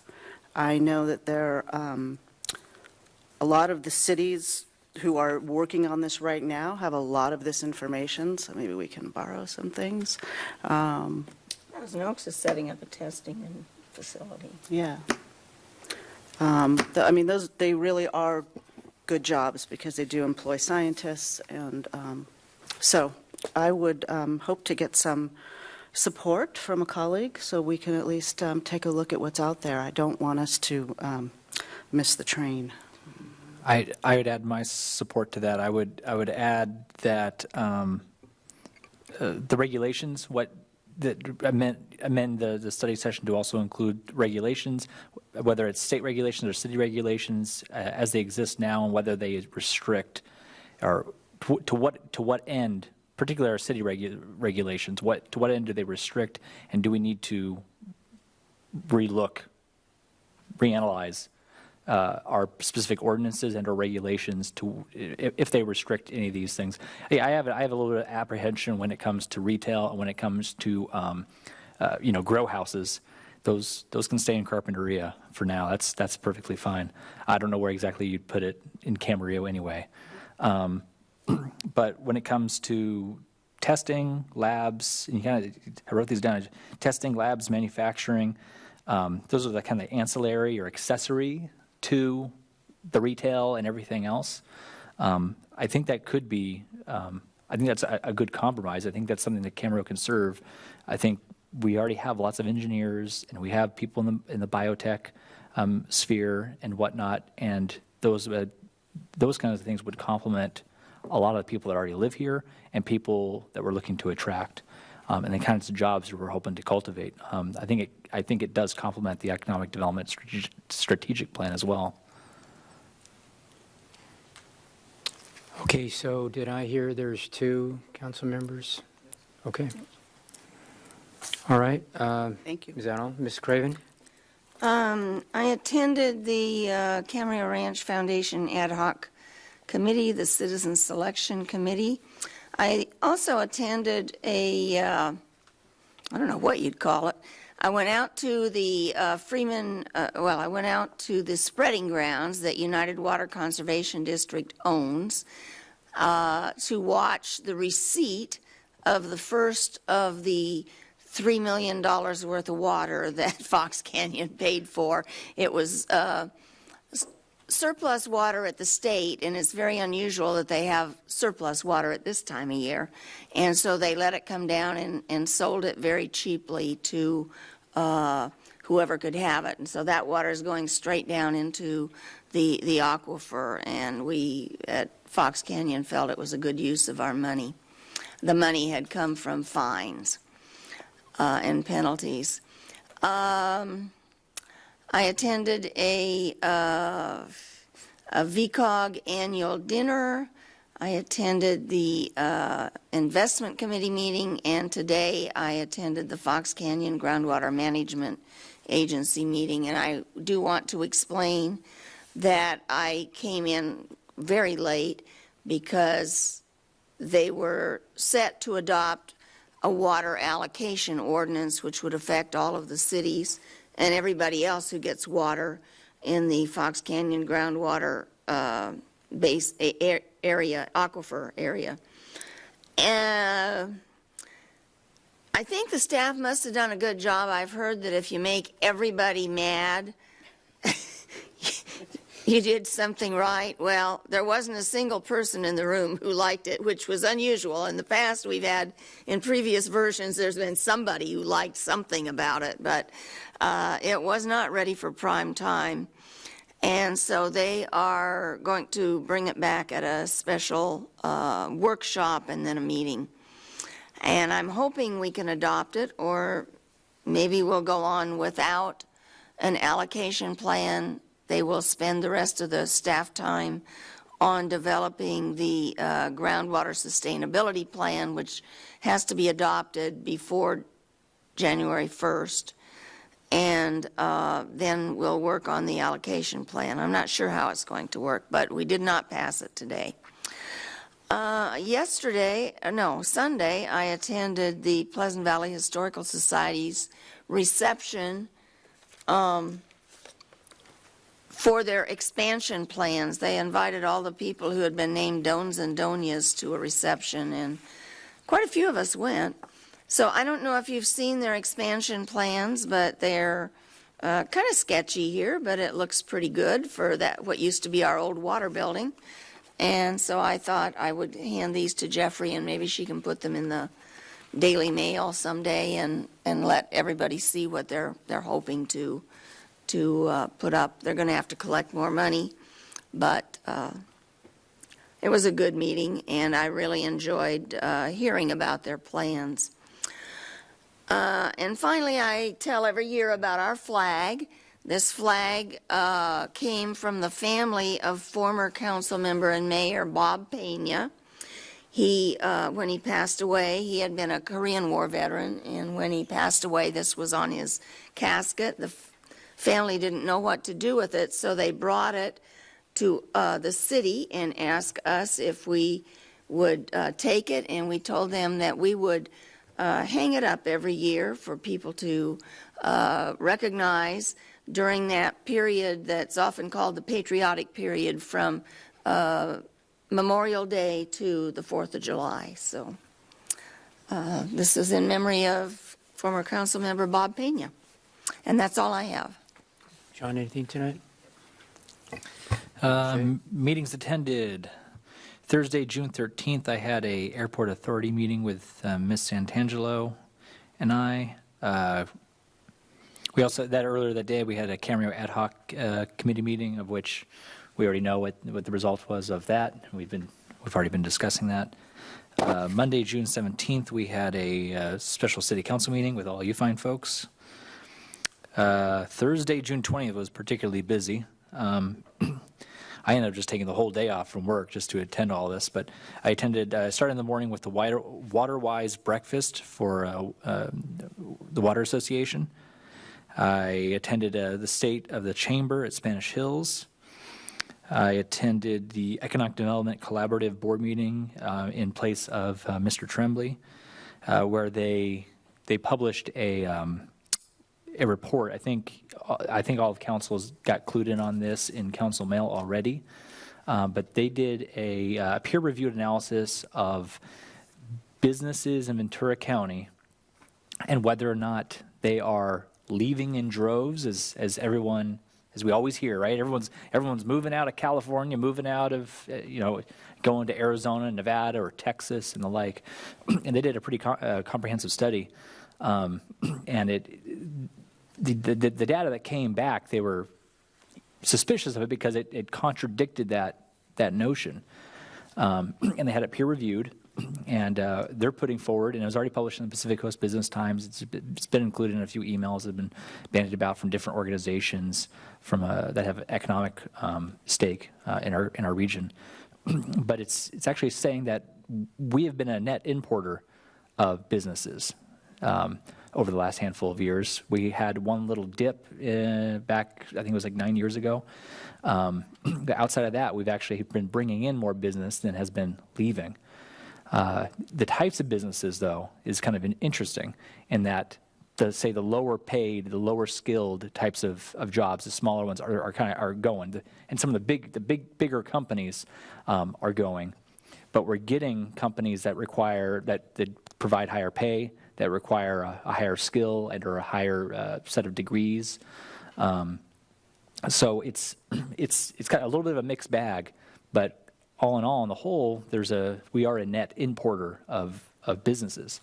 So businesses are not leaving Ventura County in droves, as some may purport. To what extent of the greater California, I think I have to look at that offhand. I don't know, but I wouldn't be surprised if there's a little bit of that true in California as a whole, and that we're actually importing a lot of jobs. I just thought that was interesting. They're also going to do a business migration report amongst the Tri-County region. They'll have that coming out in sometime in the next few months, I believe. And that's going to look at businesses and as they move through the Tri-County, the Ventura County, Santa Barbara County, San Luis Obispo regions, and how they're kind of jumping around, because sometimes a business may leave, but they're not leaving for another state. Maybe they're just going up to Santa Barbara, or maybe a business is coming from Santa Barbara down to here.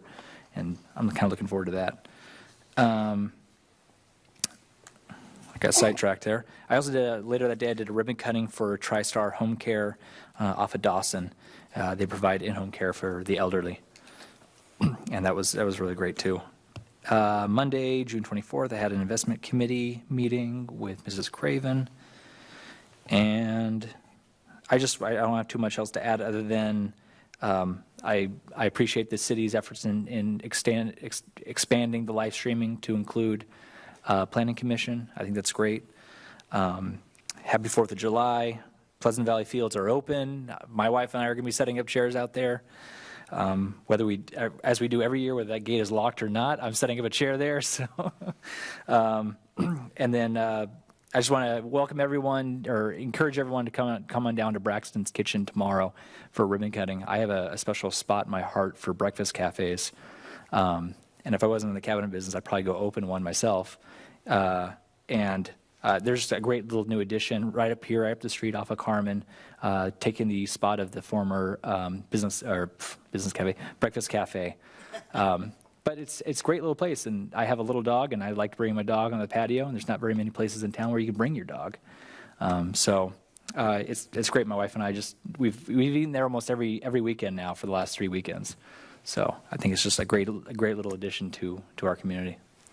So that is tomorrow, Thursday at 12 p.m. ribbon cutting, and that's all I got. Okay, great. Yeah, it's funny you should say my daughter's eaten there twice and really liked it. So hopefully they'll do well. Okay, so let's see. Monday the 17th, I gave a talk at the Optimist. Had it down at 1. It was actually at noon, so that was kind of interesting. But I got there. That was. They told me it wasn't completely me, but it wasn't not completely me either, if that makes any sense. Wednesday, I went up to Spanish Hills for the Mothers Against Drunk Driving, and impressive people. And there's, even with all the information out there, it's still a problem. And it's not just alcohol related with driving under the influence. There's other things that are out there too. There was a lot of police officers there, and they do a great job for us in that respect. So if you see one of them, thank them profusely, because they make our streets a whole lot more safe than if they weren't out there. The 20th, I had a VRSD meeting. I also gave a certificate to Florence Johnson at Brookdale. She turned 100 years old, and she's sharp as a tack. She was amazing. And I asked a friend of mine there, I said, geez, when I get to be 100, I hope I'm as sharp as she is. And he said, well, you're not as sharp right now. So, okay, so that was the deal on that, huh? Careful what you ask for.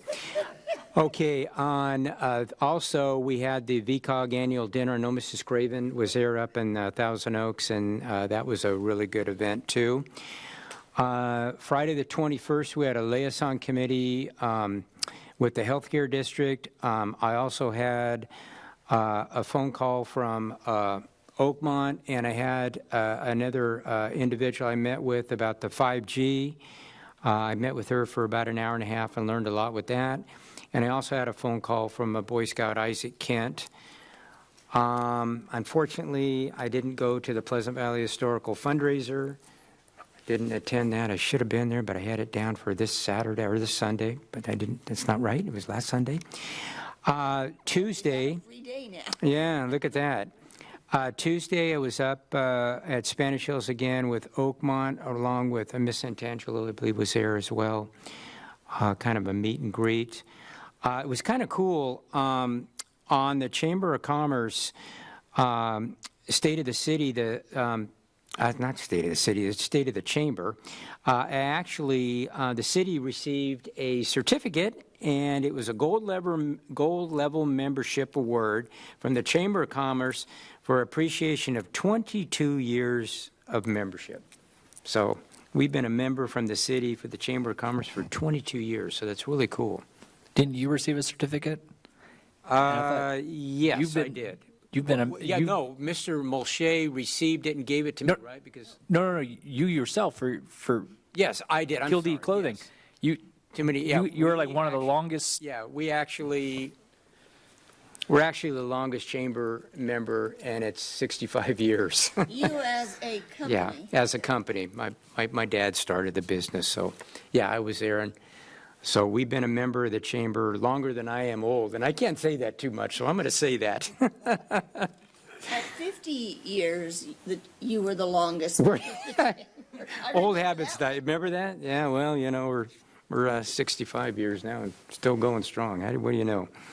Sometime when I grow up, I'll get a real job, right? Okay. So with that, I believe we have one more closed session item to complete. Is that right? Yes, that's right, the 2800 Berry Street property. Okay, so with that, we will be in a recess.